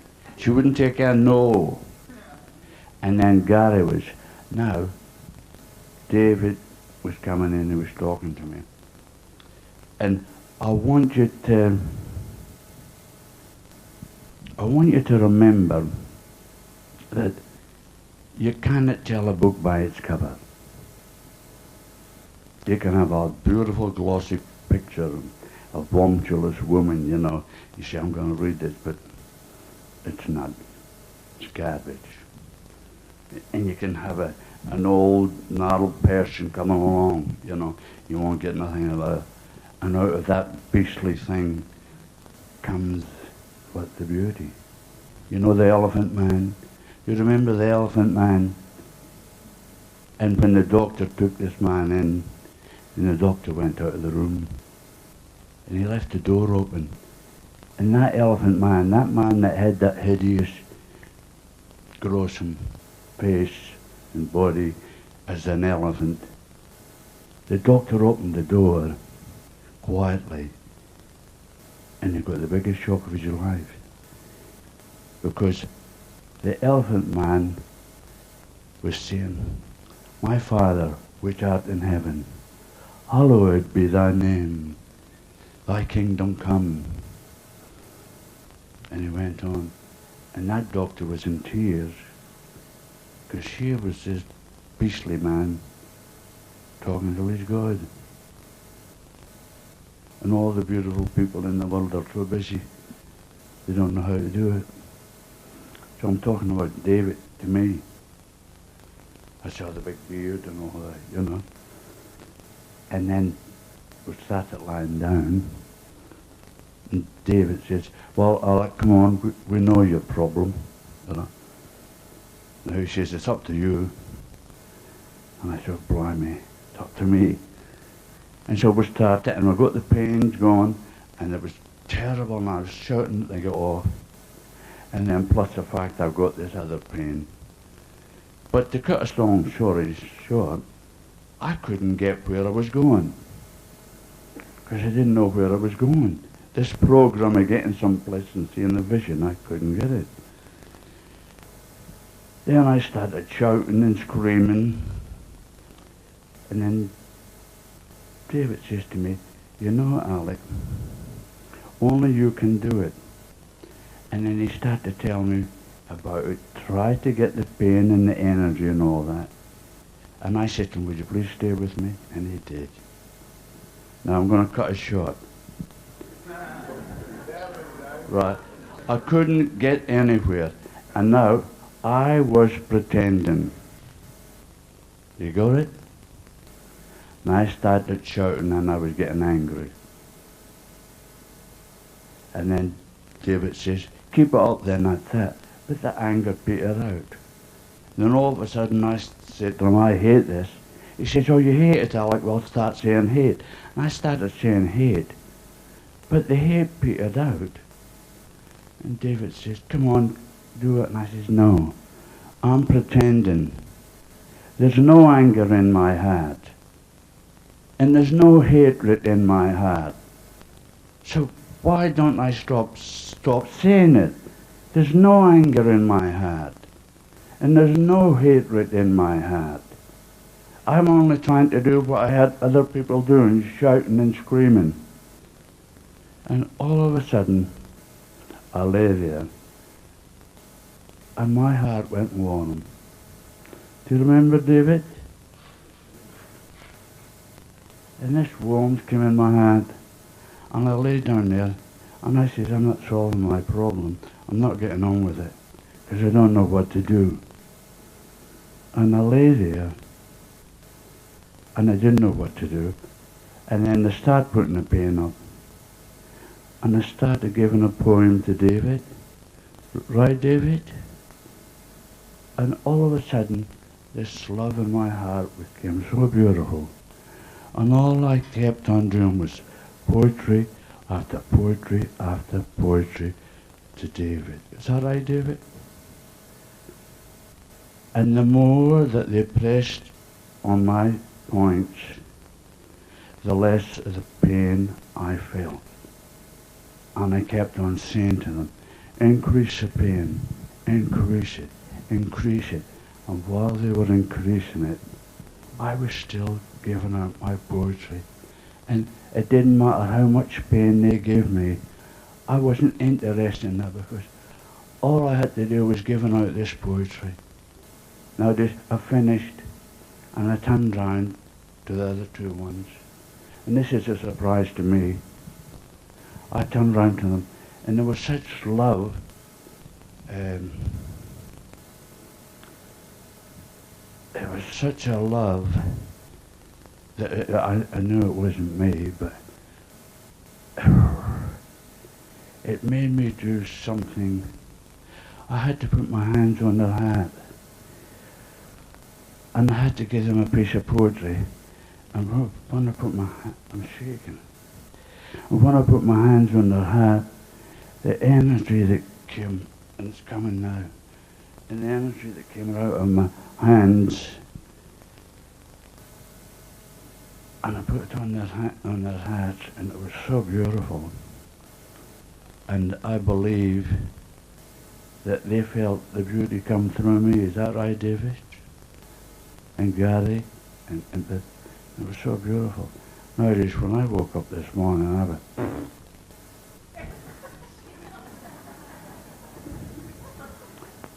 and when I sat there, now I heard you talk about going through the fire, and I heard John say, if you found something, keep it secret and don't say nothing about it. But I'm afraid I'm one of these blocks that opens his mouth and says something. And John, when you was talking about the firewalkers, I wasn't with you. You know why? I was in the fire myself. And I'm a bit shaky. And I was sitting there, and the energy's all around me. I can feel it holding my hand up. And my whole body was encompassed, and I feel it now, my hand's shaking. I was encompassed in fire. And the flames were beautiful, and the flames never burnt me. And I could feel it all going right round my body.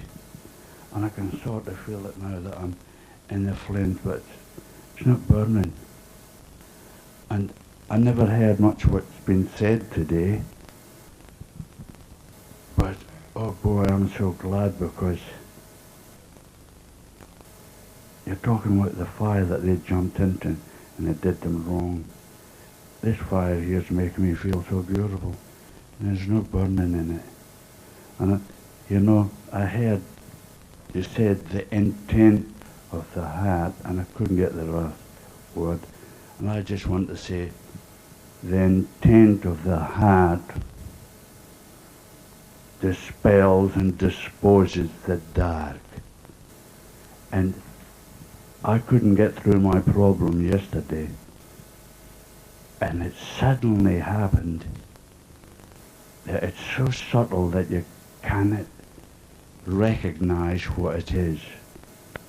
But I went from the fear of not being able to help myself, until I was helped by me bringing this poetry out of me. I went from the dark into light. And I want to say, someone said, you know, we've left the energy over there. It's not here. I can rest assured, unequivocally, can I say to you, doesn't matter where you go, it is here. And I just wanted to share that. I'm sorry if I've been long. Thank you, Alec.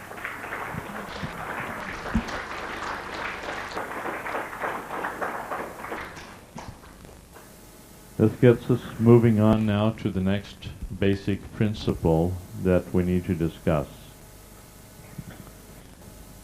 While we're on the table, I want to once again stress the importance of controlling the physical body and controlling the unruly member, which is the tongue. And by that control, we gradually gain access to the emotional body, and we move up the scale of the emotional body. Without that physical body discipline and control, we are never able to move up into the emotional body. There are ways to avoid the issue of moving up through the emotional body. One of these is by fixating our meditation on a certain energy or light or a sound or singing or poetry or one thing or another, and that keeps us sufficiently distracted so we don't have to deal with the reality of that which is locked into the emotional body. And so what I would like you to consider doing is to no longer distract yourself in such a way that you cannot deal with the energies that are transpiring within the body, and become aware and intensify your awareness of the different sensations which are interconnected by association with the thought, feeling, and spoken word. And it can be verbal patterns, it can be emotional patterns, it can be sensory experience. Now, as you are expanding your awareness and feeling these things and experiencing these things and mentally intensifying those things, then you're not going to have time to sit there and laugh and chortle and sing and recite poetry and focus on affirmations and focus on different violet flames and so on, but you're doing it all the time. You're still going to focus on love, but not to the exclusion of everything else. You're going to focus on the violet flame, but not to the exclusion of everything else. You're going to be focused on the different sensations in your body, but you don't fixate on that to the exclusion of all things. You work on the encompassment of all things, while you're becoming many-faceted in your yin of what you're receiving and your yang of what you're creating, which is the love, which is the violet flame, etc. You follow what I'm saying? What we oftentimes will find is we wiggle and wiggle and wiggle and flip and flop around like a fish out of water, and we never allow ourselves to get into the emotional body. The discipline of the physical body, holding it perfectly still, holding the tongue perfectly still. Nobody has to know what your problems are. You are the only one that is responsible for what your problems are. You follow what I'm saying? You don't have to come out and tell your whole life history while you're on the table. You are the only one that needs to know that. You may want to share a couple of things or a few things that arise at the time for the benefit of the point holders on the table, so they don't become bored silly wondering what's going on. And you may want to share with each other just for being polite. But remember, great things are done in secret, and they're done within the mind of man, and until you can experience on the mental level that which exists on the physical level, you will be bound to the physical.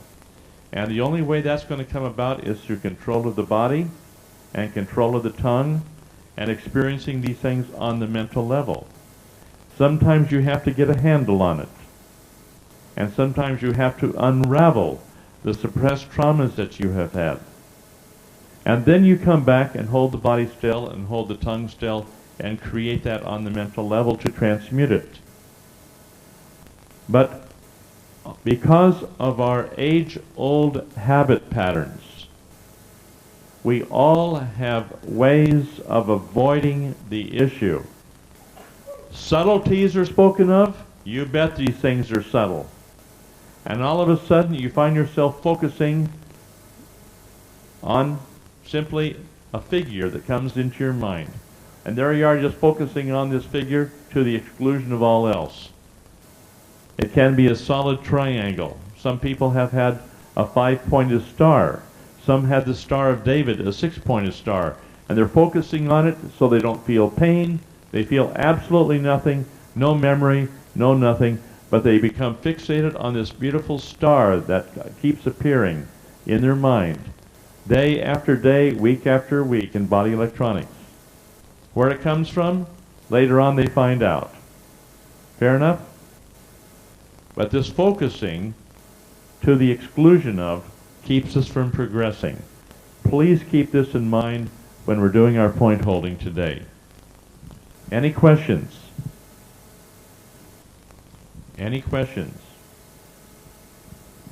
Okay, we've overrun our time.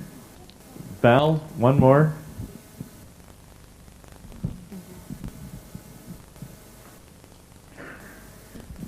I'd just like to know whether that would be true for people going to sleep on the table. When they go to sleep on the table, they go unconscious. And that is unconsciousness. It's just like crying, only crying is more demonstrative. But when a person goes to sleep on the table, they're fully unconscious at that time, and this is a state of emotion that they have to run out, and it has to run its course. Okay? Now I know that some people say, hey, wake up, you know, and they shake the person to bring them awake again. That's not on. You let the person go through their unconsciousness. When they're ready to come out of it, they'll come out of it. I'd just like to say something here. I've noticed when people are talking about their pain, they're saying that the point holders are giving them pain. I'd just like to add that it's all our own pain. It's what we have created ourselves. The point holders aren't doing it to us. It's our pain. I'd just like to read a little something that I read out of a book the other day. God did not design pain and suffering. Resistance designed pain and suffering. God's will is to light the world with peace, joy, health and abundance, and with the awareness that this is a temporary stopover. Thank you, Gabby. Okay, let's take our break for a little morning cup of tea, brace yourselves up, and then we go to work.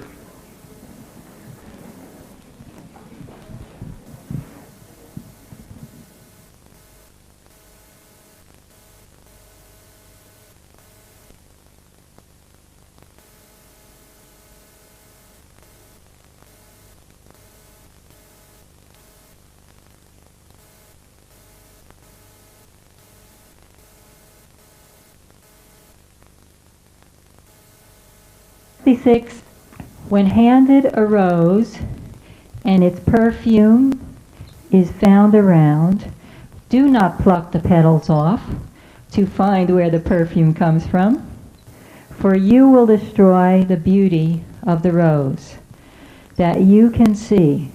When one gets too inquisitive, trying to analyze me. So just be contented with the beauty of the rose, for only God knows the secret why the perfume comes and goes. Alex the poet.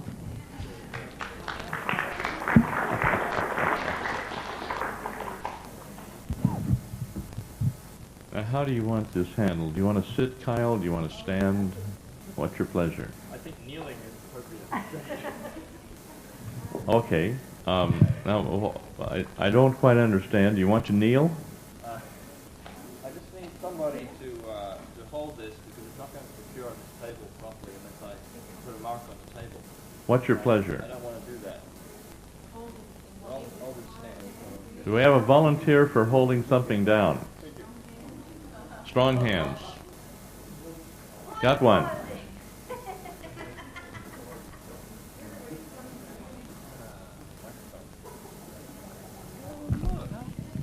Oh, look, it did come out. Yes. And look, it's pink. It's pink. It went pink just by being here. This is a red rose that has been put into living water and the little bud has turned pink.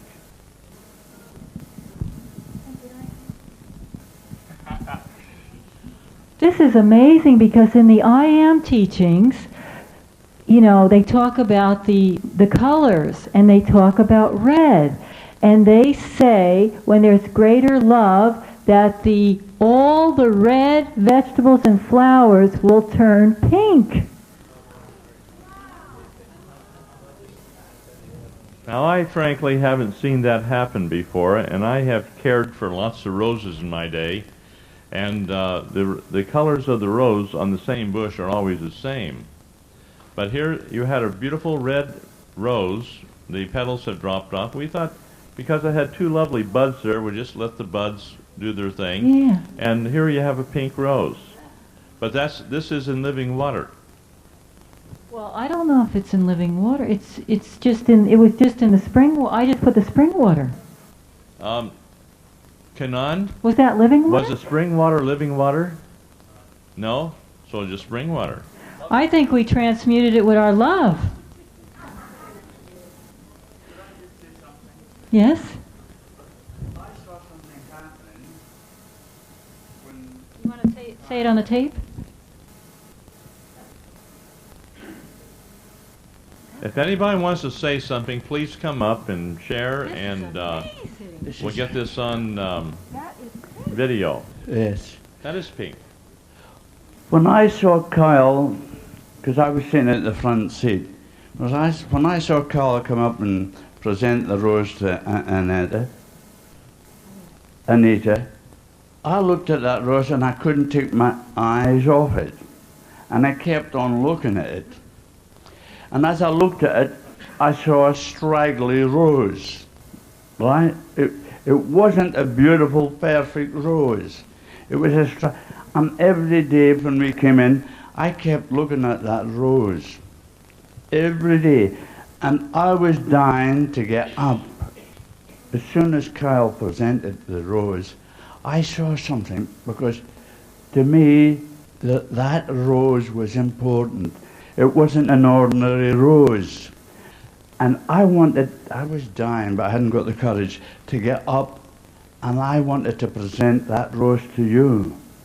And every day I watched it, right until the moment you were sitting there, and a couple of the petals came off. I watched the petals fall off, and then you put your hand up, and as you was looking, then you took another petal off, and then you took another petal off, and then you just hit the other one, and the two fell off, and then you just played with the petal. And I says to me, she doesn't know what she has in her hand. And that's why I put these roses over last. I had no intentions of giving the roses last night. It was brought upon me. And this was it. I saw and recognized that rose. And that makes me feel wonderful that I sent something. Praise the Lord. Thank you.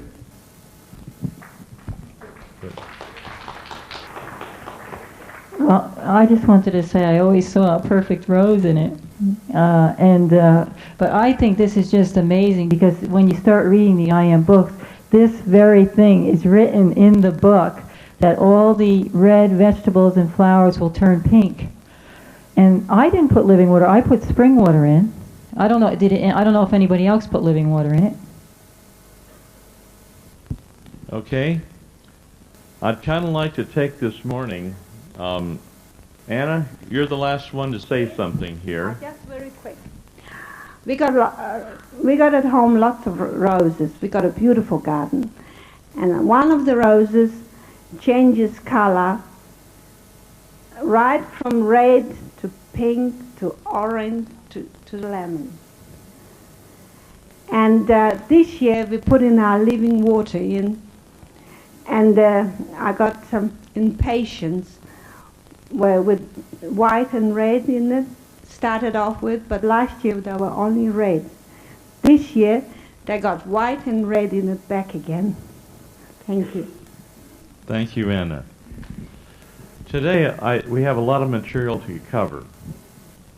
And so I'd like to turn the time over without any further delay to Kyle to present a bottom line concepts concerning the things that he was going to speak on for a full evening. So this is 2 hours and 2 minutes. I hope you have your pens ready. We had some inquiries about wheatgrass and how to grow it and what it looks like to juice it and what the juicer looks like and so on. Here's a little juicer set up here. I haven't secured it very hard onto the table because I don't want to mark the table, and I haven't got the proper padding. So we might have to support the juicer, but usually it clasps on pretty well. Here are the wheat seeds. Okay, they've been soaked. This is organic wheat. If you get non-organic wheat in Australia, as far as I know of, it's uniformly treated with malathion, which is a nerve poison. And I would discourage anybody from eating any grain in this country that is not organic. May I make a statement here, please, Kyle? If you take this wheat that has been treated with malathion and take any bread products that is composed of, it can cause severe asthmatic conditions, because one of the signs of malathion poisoning will be heart conditions and especially asthmatic conditions. These are visible signs of malathion poisoning. So we've used organic wheat, and that wheat gets soaked overnight for about 12 hours or 6 hours depending on the season. Warmer is shorter soaking time, and then it starts to sprout, and I've handed around that little container so you can see the little sprouts on the wheat. It's at that stage that we just get some trays and we put some paper in the bottom of it and put this a lot of organic soil on top, just flatten it out, and then layer the wheat seeds on it. And just wet them once and cover it. And that gets uncovered at night so it doesn't grow any mold on it. And then watered once a day and covered during the day until it starts to get little sprouts on it about an inch long. Wait. Kyle, wait. Now what do you, first of all, what do you put the seeds in? First of all, you soak the organic wheat seed. Right. Overnight. Then you let it drain. Okay. For about the same length of time, shall we say over day, covered. Then it starts to get these little sprouts on it that's being passed around the room. There's a little container of them. They'll get to you eventually. You'll see the little sprouts coming up. And you just need a tray or a piece of dirt somewhere, good dirt. And I suggest you mix in some rock dust so you have a highly mineralized mix there. And then flatten that out with a, you know, like the things I use for layering cement or whatever, just pat it down so it's reasonably flat. And then place the wheat seeds, these little sprouted wheat seeds, just one layer thick on the surface of the soil. Fairly close together? Yeah, just one layer thick, just a neat layer. Okay. It'll completely cover the surface. Oh, okay. Virtually. And then cover that with like a hessian bag, you know, a potato sack. Now, having covered that, that'll... Can you use like a cheesecloth, something like that? As long as it keeps the light out. Oh, it's got to keep the light out. Okay. Okay. So the thick hessian is probably the preferable material. Now, you cover this up at night, uncover this at night. Otherwise, during the summer, it tends to get mold growing through it from the, you know, the lack of airflow. So having covered this at night, uncover this at night, then you cover it again during the day, just for the first few days, and the sprouts will gradually get to being about an inch or so long. Little whitish green shoots. They're not very green yet because they haven't had any sun. And then you can just uncover them and just keep watering them once or twice a day, and let them have some indirect light, you know, or just a little bit of direct sunlight, but not too much. And gradually they'll grow up into this wheatgrass. So I thought what we'd do is, how do you make 110 nips? Is it worth trying to give everybody a sample? That seems to be a mammoth task.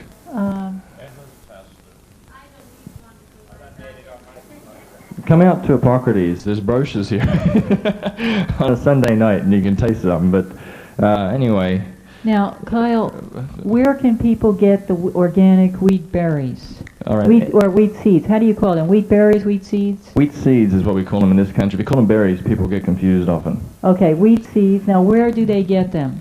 Well, Kyella. We have a lady who's in BE with the Kyella wheat, and that's biodynamically grown wheat. That's what we use. And they're up in the Darling Downs region, but all the health stores in this area, all the major ones, tend to stock the organic wheat. Okay.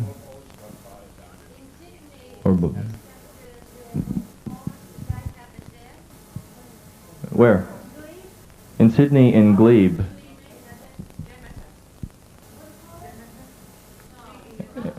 Anyway, folks, go through your organic food distributors and the health stores and chase it up through the health magazines where you have the organic produce distributor lists, you know, and you'll be able to track it down. Russell's in Sydney.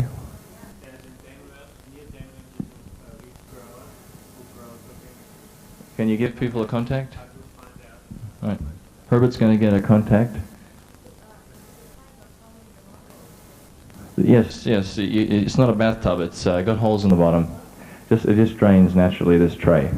Okay, did everyone hear that? There's holes on the bottom of the tray. Otherwise, you have to have aquatic plants. Now, I'm just wondering if it's worth actually juicing this or not, but I'll just show you what it looks like. Anyway, you take your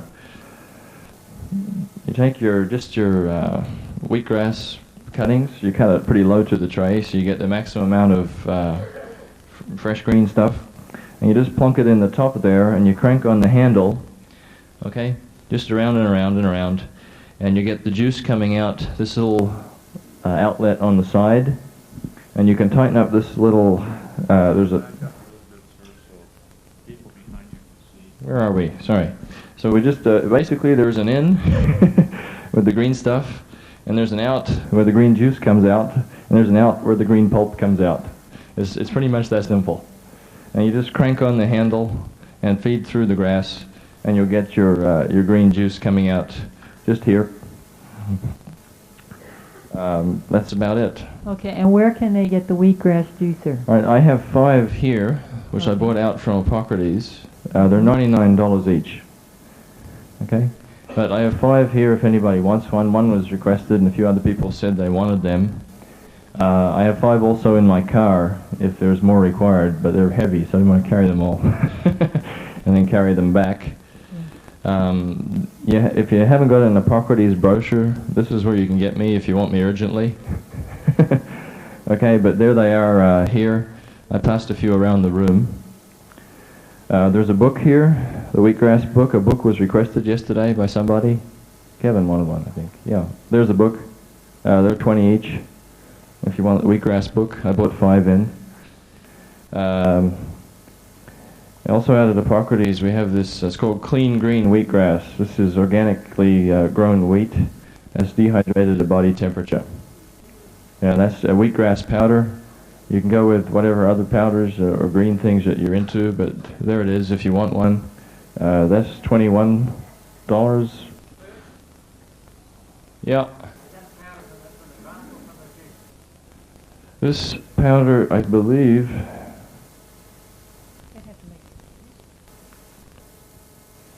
well, no, they could triturate it and then just dehydrate it. Wheatgrass, not juice. It's from the grass. And they're $35. That's better value for money if you're looking for it. But they exist also. Any questions on wheatgrass?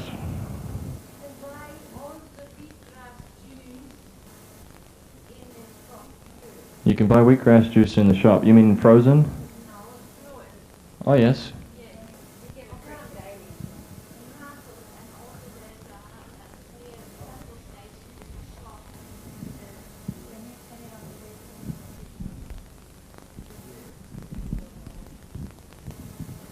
In Russell's, you can buy the wheatgrass in a bottle already made up, a little bottle, because you need only tiny little bit 10 mils or so a day, isn't it right? But you can do more than that. yeah, but it's horrible taste anyway. It's horrible. Don't believe her. It's absolutely beautiful. I threw my machine out, and I feel sorry now. But anyway, and also there is near Central Station a natural food store where they give juices and bread and everything out. They have that also in store there, so you can buy. But you cannot keep it very long. You have to drink it soon. May I make a statement here, Kyle? Don't waste your money on buying a wheatgrass juice that's been sitting there for several hours after it has been juiced. It has lost its use at that time. It's lost its value. What you have to do is take the wheatgrass juice and drink it down right at the time it has been juiced to get the proper nutrients. And this is wherein the wheatgrass juice is so valuable, because it's one of the best sources of your neuropeptides, which is used for increasing neural transmission. And so people who have central nervous system disorders, on top of the regular sensitive leaf, which helps to restore this gradually, the wheatgrass is absolutely necessary for the neuropeptide content. Very few things have the neuropeptides. There's also one other thing here, wheat for man. And element by element by element, you have the same elements in wheat that you have in the human body in the same percentages. And there's nothing else in the world that will fit that description. So wheat for man is the most perfect food for man, properly prepared, where it's sprouted, in the sprouted form. It has interesting cleansing effects. This fresh juice out of Hippocrates, I see people taking it. After sometimes you take it initially, it doesn't bother you, and then after a week you start to get this nausea. This is first stage healing crisis. Listen to the healing crisis tapes with the zone 1 and 2 beginning to heal in the iris of the eye. I watch it beginning to heal, and sometimes people start to throw these materials up. They say, well, I've been nauseous. I said, have you thrown up? She said, no, I've been nauseous for a week. I said, have you thrown up? No, I don't like throwing up. You know, and I said, well, you know, just let yourself. Perhaps that's what your body wants to do for its highest good. And they start throwing up this material, you know, and I never knew those sorts of things could come out of a stomach. You know? And it's just very interesting, the stomach cleansing, this initial stage people go through. Eventually then that nausea passes away, and sometimes, you know, 3 weeks later on they're just drinking it down, no nausea, and their stomach's cleansed, you know. What Kyle has said here is extremely important, because the lining of the stomach has a direct correlation to the pupillary ruff, which is equivalent to the central nervous system.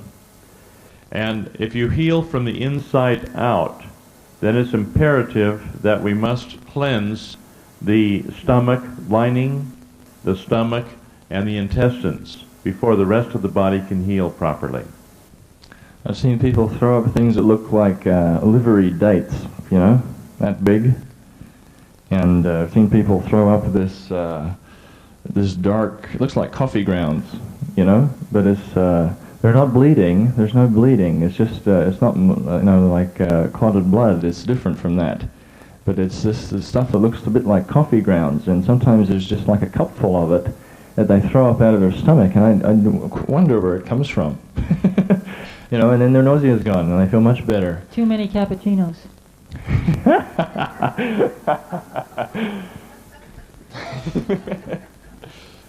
Have we covered wheatgrass in a summary form that's adequate for people?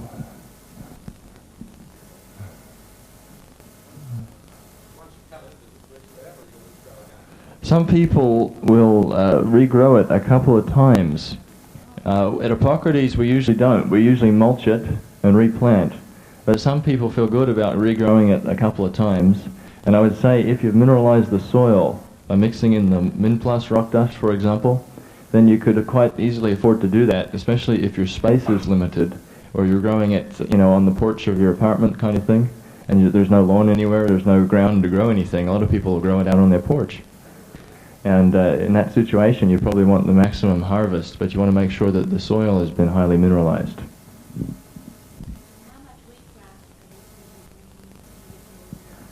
To get the nausea after a week, the people are drinking about 4 ounces twice a day. So Kyle, with the soil, after you've cut all that, now the new soil, do you have to put new stuff in the soil? I mean, you're putting them in plus, then do you have to top it up with new soil, or can you use the same soil? If you're using them in plus and you have all the thick stuff on the bottom and you don't feel good about drinking it, then put it on this.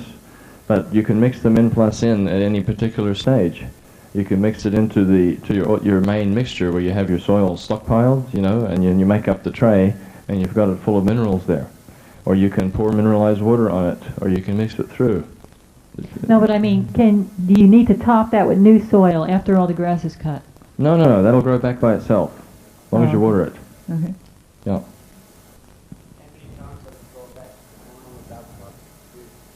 Well, I never tried it more than twice, so I can only tell you it'll grow back twice. I don't know after that.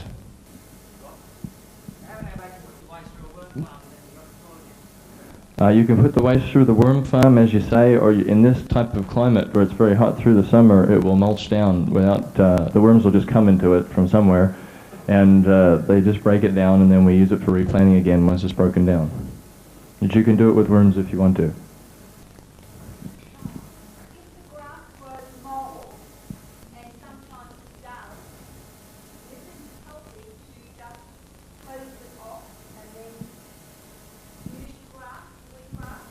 The question is, if the grass grows mold, is it healthy to just hose it off before you use it?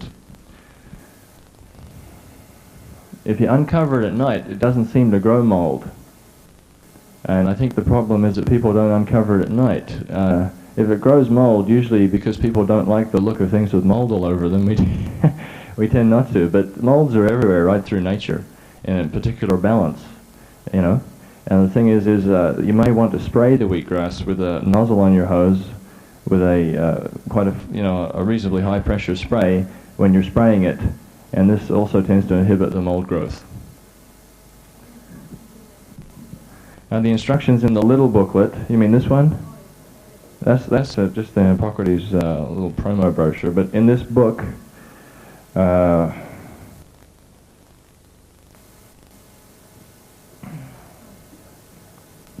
haven't read this book in a while. I can't imagine she'd write a book on wheatgrass and not tell you how to grow it. How to Grow and Juice Wheatgrass, Chapter 7, Setting Up an Indoor Garden. There it is. If you put it doesn't need direct sunlight at any time, from Mary. If you put this where it gets a bit more sun for the day before you juice it, it'll green up quite rapidly, and you'll have a lot more solar energy and chlorophyll in there. It just gets much, much greener. But as long as it's getting, a few hours of sunlight a day and some indirect light most of the day, it'll be just fine. So some people use the pulp for compresses, where they put it on to different little skin lesions to help them heal up. And if you get some of Anne Wigmore's other books, or thicker books, she talks a lot of case histories about using it in poultices and how her grandmother used to use it in poultices and all this type of thing. But some people put it, just on these little skin lesions to help them heal up. Seems to do the job. We have Schweitzer. For those people that don't like to take it orally, there are other alternatives. Rectal implants are acceptable and have been used for people who cannot keep the wheatgrass down because of the tremendous cleansing effect it has on the system. At Hippocrates, on about the 4th day, Hippocrates is a very good cleansing program, It's a cleansing program, that's what it's for. And on the 4th day, people begin to eat, gradually reintroducing foods again. And the thing is when you're eating, sometimes people's digestion is slow, and the wheatgrass doesn't combine very well with a lot of things for a lot of people. It's a little bit volatile, and it's the kind of thing you space quite a bit separate from your other things that you're putting into your stomach. And so, Anne Wigmore thought about this, and through experience, she started to do rectal implants. Now, if you're going to do a rectal implant with wheatgrass, there's a few very important points. One of them is that you just clear the lower portion of the colon first. If you don't do that, you'll find the wheatgrass seems to react with certain food breakdown components, shall we say, and you have a very difficult to endure sensation in the lower portion of your rectal area, and it will discourage people from that route. If they couldn't bring it orally and they did that route instead, that will discourage them further. So make sure that you just eliminate from that lower portion of the bowel before you put in the implant. If you're going to put it in, 4 to 6 ounces kind of thing for an implant of the juice will do. That's about what most people can retain without practice. And if you just retain it there maybe for 20 minutes or half an hour or indefinitely if you can. Make sure if you're going to put it into an enema bag to implant it, or however you're going to do it, that you get all the air out of the tube. Because sometimes people pour it in the top and then they just lie down and they insert the tube, and they take in half a cup of air, and this dilates the walls of the intestines, and then you can't retain it. And then you take this flying leap onto the toilet, and wheatgrass stains. So be very careful.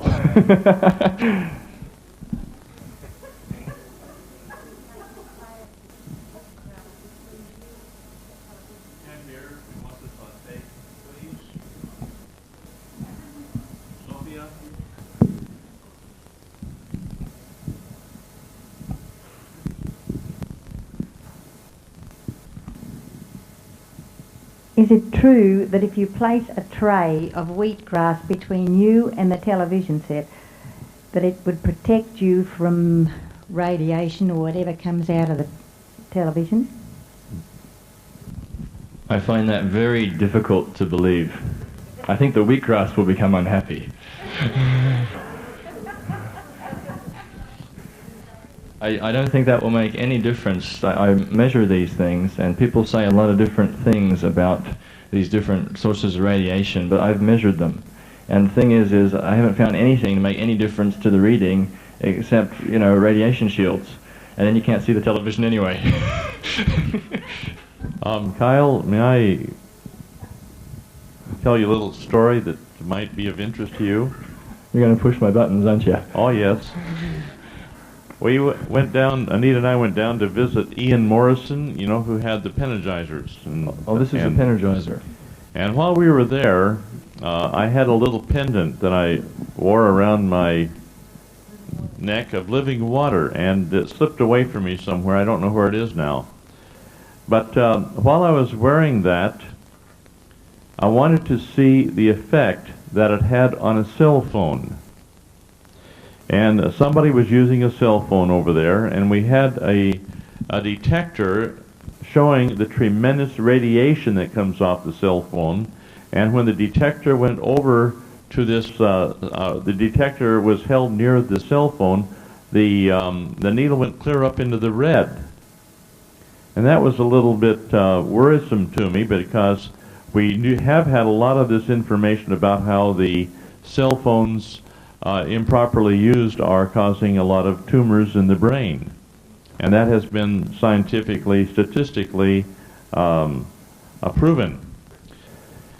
And so I looked at that and I thought, well, that's interesting. Let's see what will happen if I take the living water and put this over next to the cell phone. And the radiation emanations, the electromagnetic radiation coming out of that cell phone went down into the green.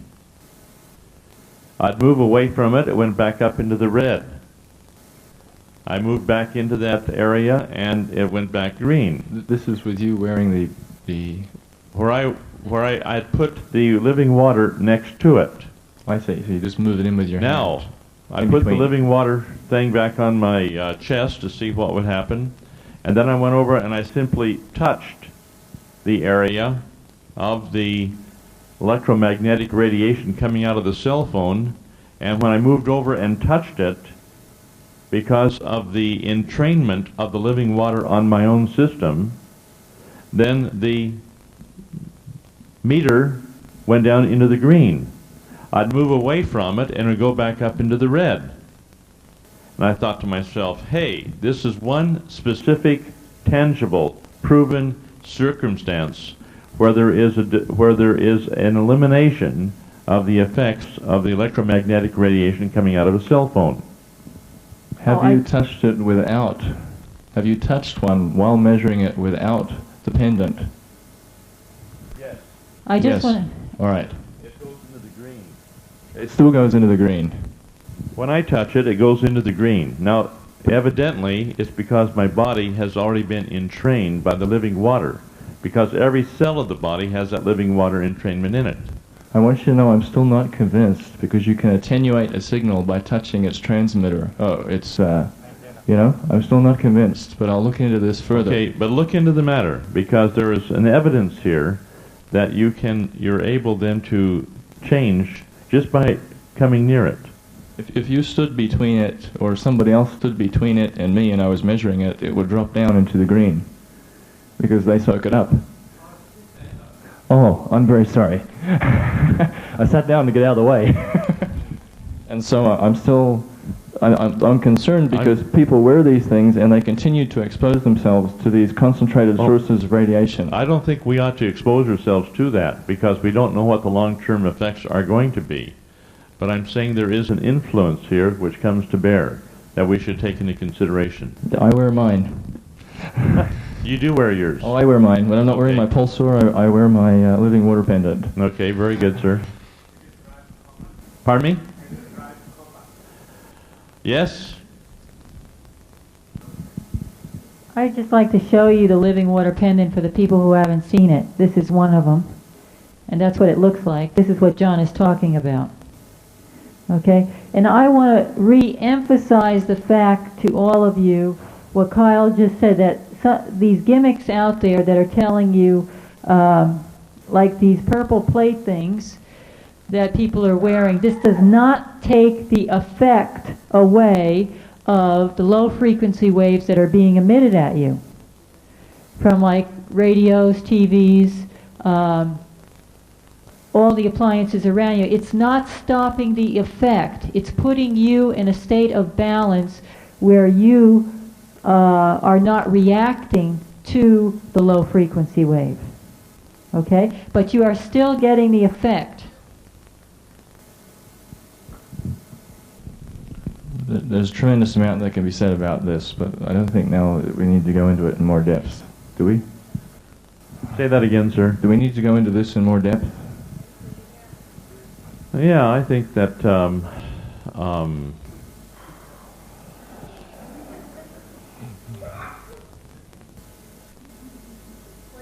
are we all right?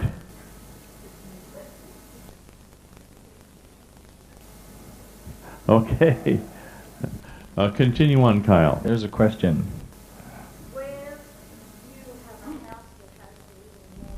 Would you please come up here, Joy, and let your verbiage be known on tape?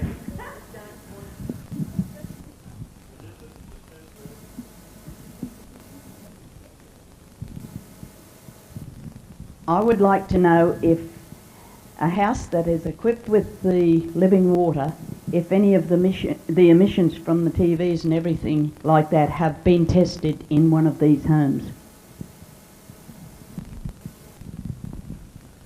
Not that I know of.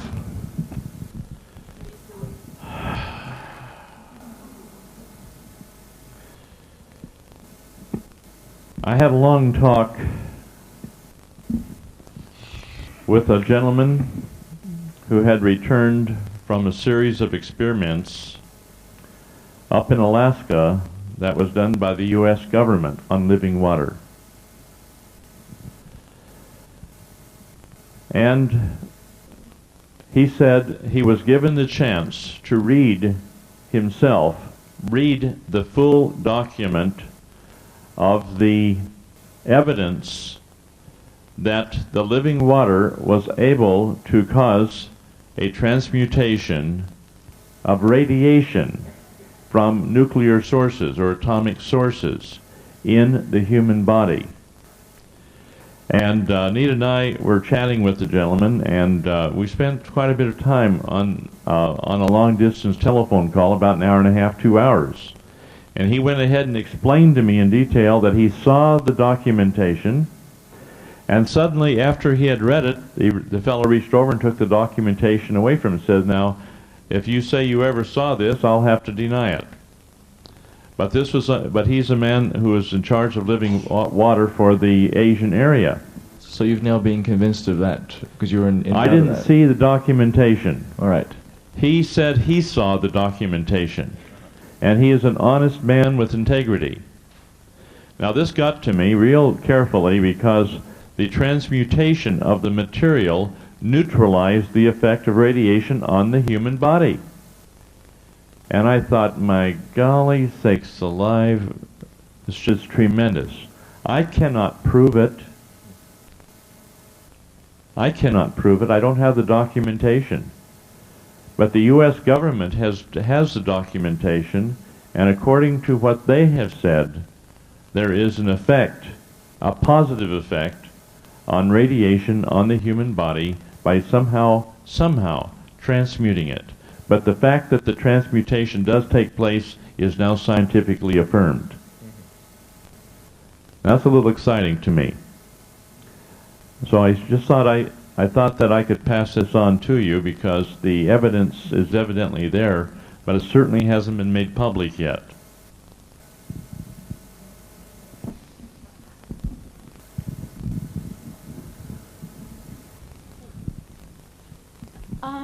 The firewalk and going through fire, is that the same as radiation or is it different? In the firewalk, Judith, you're going into a situation where you're dealing with primal energy. And primal energy on one extreme over here is going through like the Kundalini fire, which is a regeneration technique. On the far extreme over here, you've got the same energy which is used as a suppressive agent. And in the firewalk, it suppresses the energy because the person cannot endure that type of pain under normal circumstances. Therefore, it is suppressed, for example, into the feet. Now, if you understand the reflexology techniques, every single spot on the feet has a definite reflex to every single part of the body. And so there is a suppressive effect reflex-wise from the feet to every single part of the body. Okay, forget the firewalk. The effect of being in fire, is it the same or not? Pardon me? The effect of being in fire. People fighting bushfires. They get burned if they're too close to the fire. Well, I've got a husband that didn't get burned. Well, I can show you a man, Sir Michael Lehman Smith. You know, how many know Sir Michael Lehman Smith here on the Gold Coast? I do. About 2 people. He went through a fire and had 3rd-degree burns all over his body, and he survived. His nose was burned, his ears were burnt, his fingernails were melted right off of his body, and he can remember, you know, with the flesh burned off of his hands, having the bones clanking on the railing of this boat that exploded as he is trying to get out of this burning inferno. And he had everything burned off, you know, and now all the hair follicles have returned.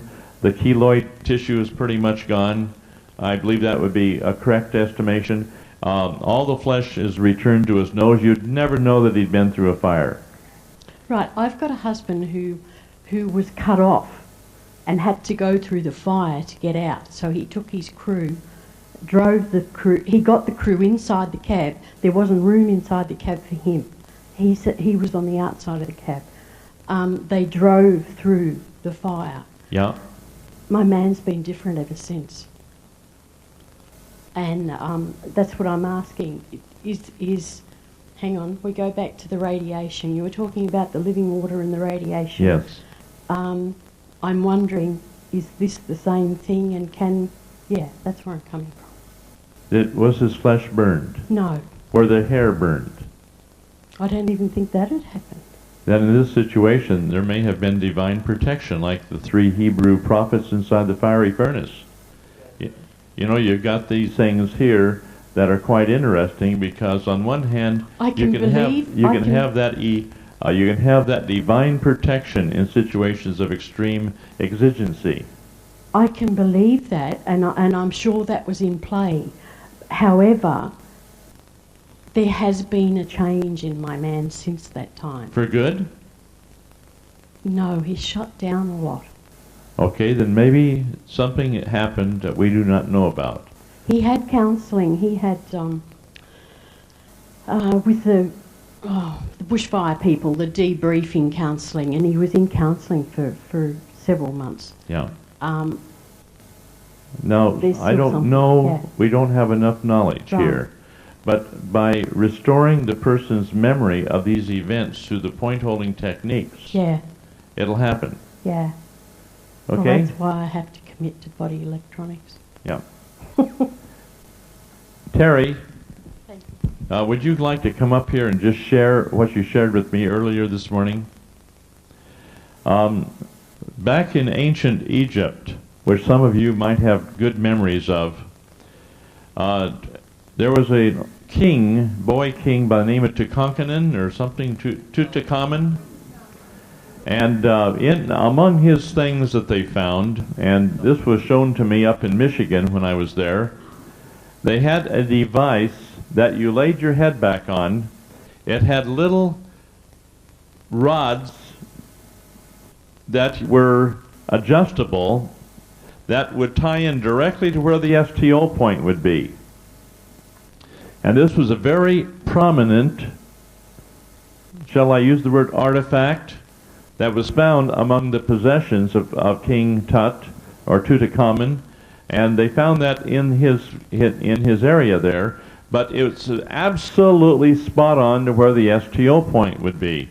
So some of the people went ahead and they manufactured these little things and distributed it, and people who didn't have time for point holding would lay back on this little gimmick, you know, and press in on the STO point and would burn for a while, get up and go on about their business, and it worked just fine to restore nerve supply and circulation to the body. But we have something here that Terry came up with, and Terry, if you'd be kind enough to mention it without the necessary frills there, but the picture, pardon? Okay, but the picture is highly interesting. Mm-hmm. Now, this was taken from the wall of a high official's tomb in 2330 BC. I'll pass it round, but there is point holding, and if you look at the white figures, they are holding their heart points, and the feet and the hands are being held by the slaves. And that was, what, 4,000 years ago.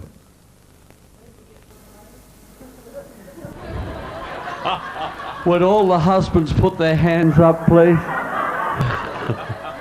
Who said that? You still have a carryover from that time. I can see that. But if you'd like to have She said, where do you get the slaves?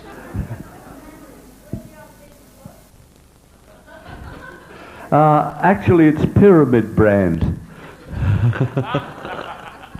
What they did was, well, the point is, you know, the great pyramid of Cheops, or Corfu, well, the outside layer is gone.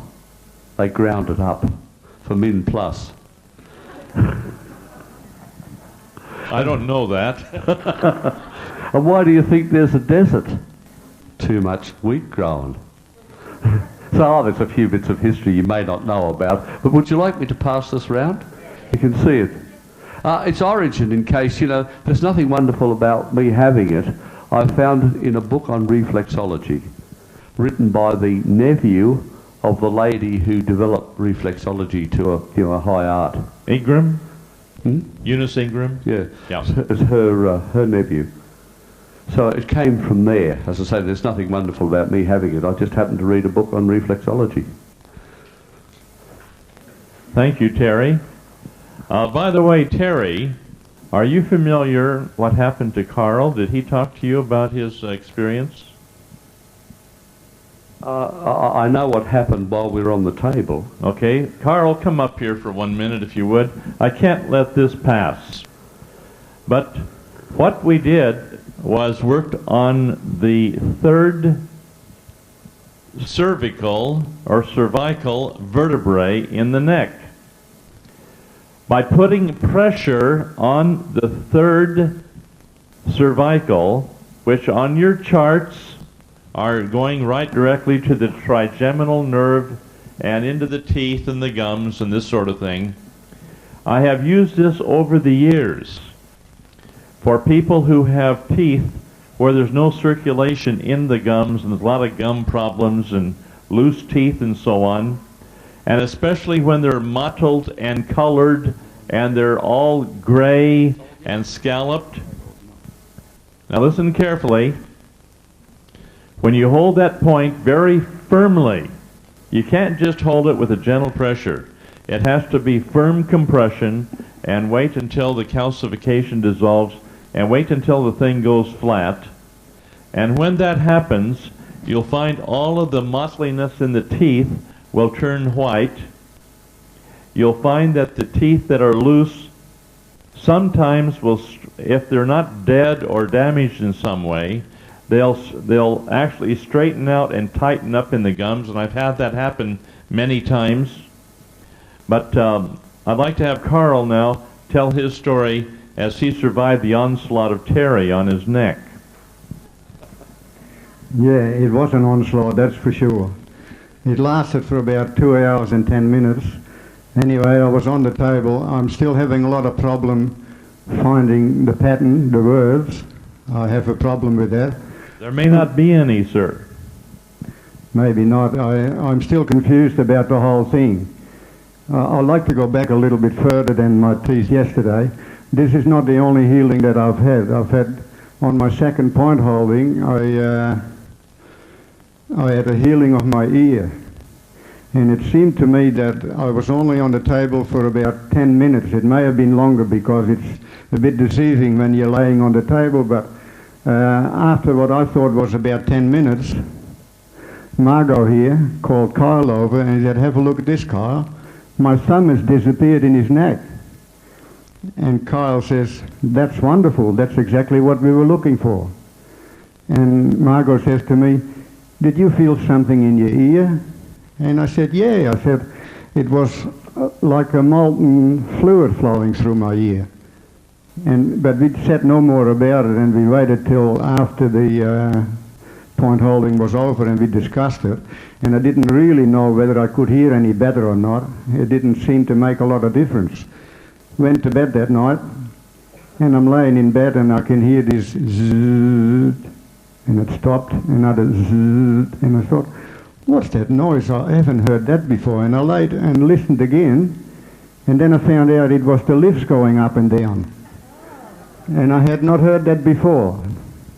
And I came a day early to this point holding, and I had not heard the lift before, and that was 4 days. I had already been there for 4 days. Another strange thing happened. I don't like air conditioning, so at night I just turn it off, and I open the door, so I get fresh air in the bedroom. And I had a smoke smell coming in the bedroom, and I thought, oh, this is not nice, and I couldn't understand where it was coming from. So I thought, oh, I don't want this, so I closed the door. I didn't switch the air conditioning back on again, but I just closed the door. But the smell didn't go away. So I thought, what is this, you know? And then I thought, oh, I got to admit, I haven't prayed for 40 years because I threw away the Catholic faith and never prayed for 40 years. Anyway, I'm getting a bit emotional here.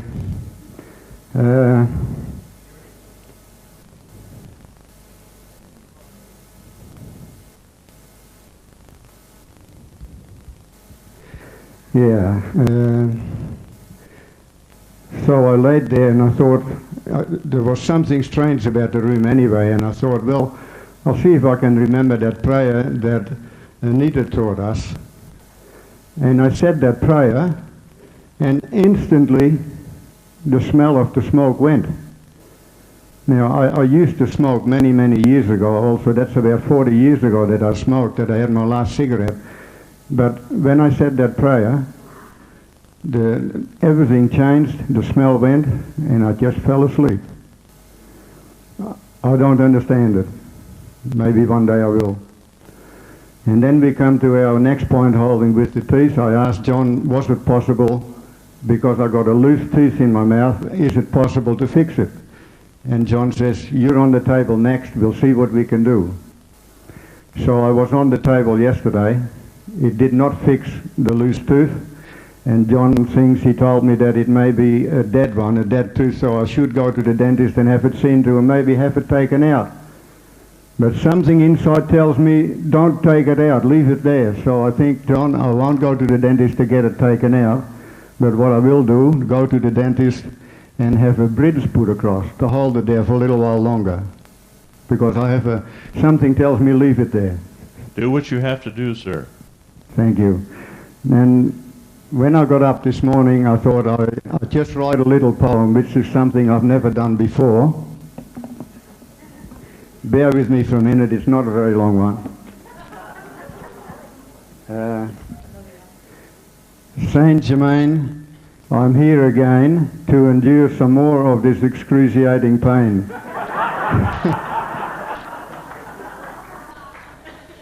I think it is the ego in me that won't let me go, but I'm sure with more point holding that eventually also that will flow. Thank you very much.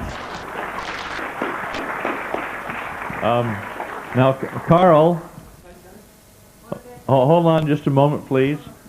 Carl, I called you up here for one thing.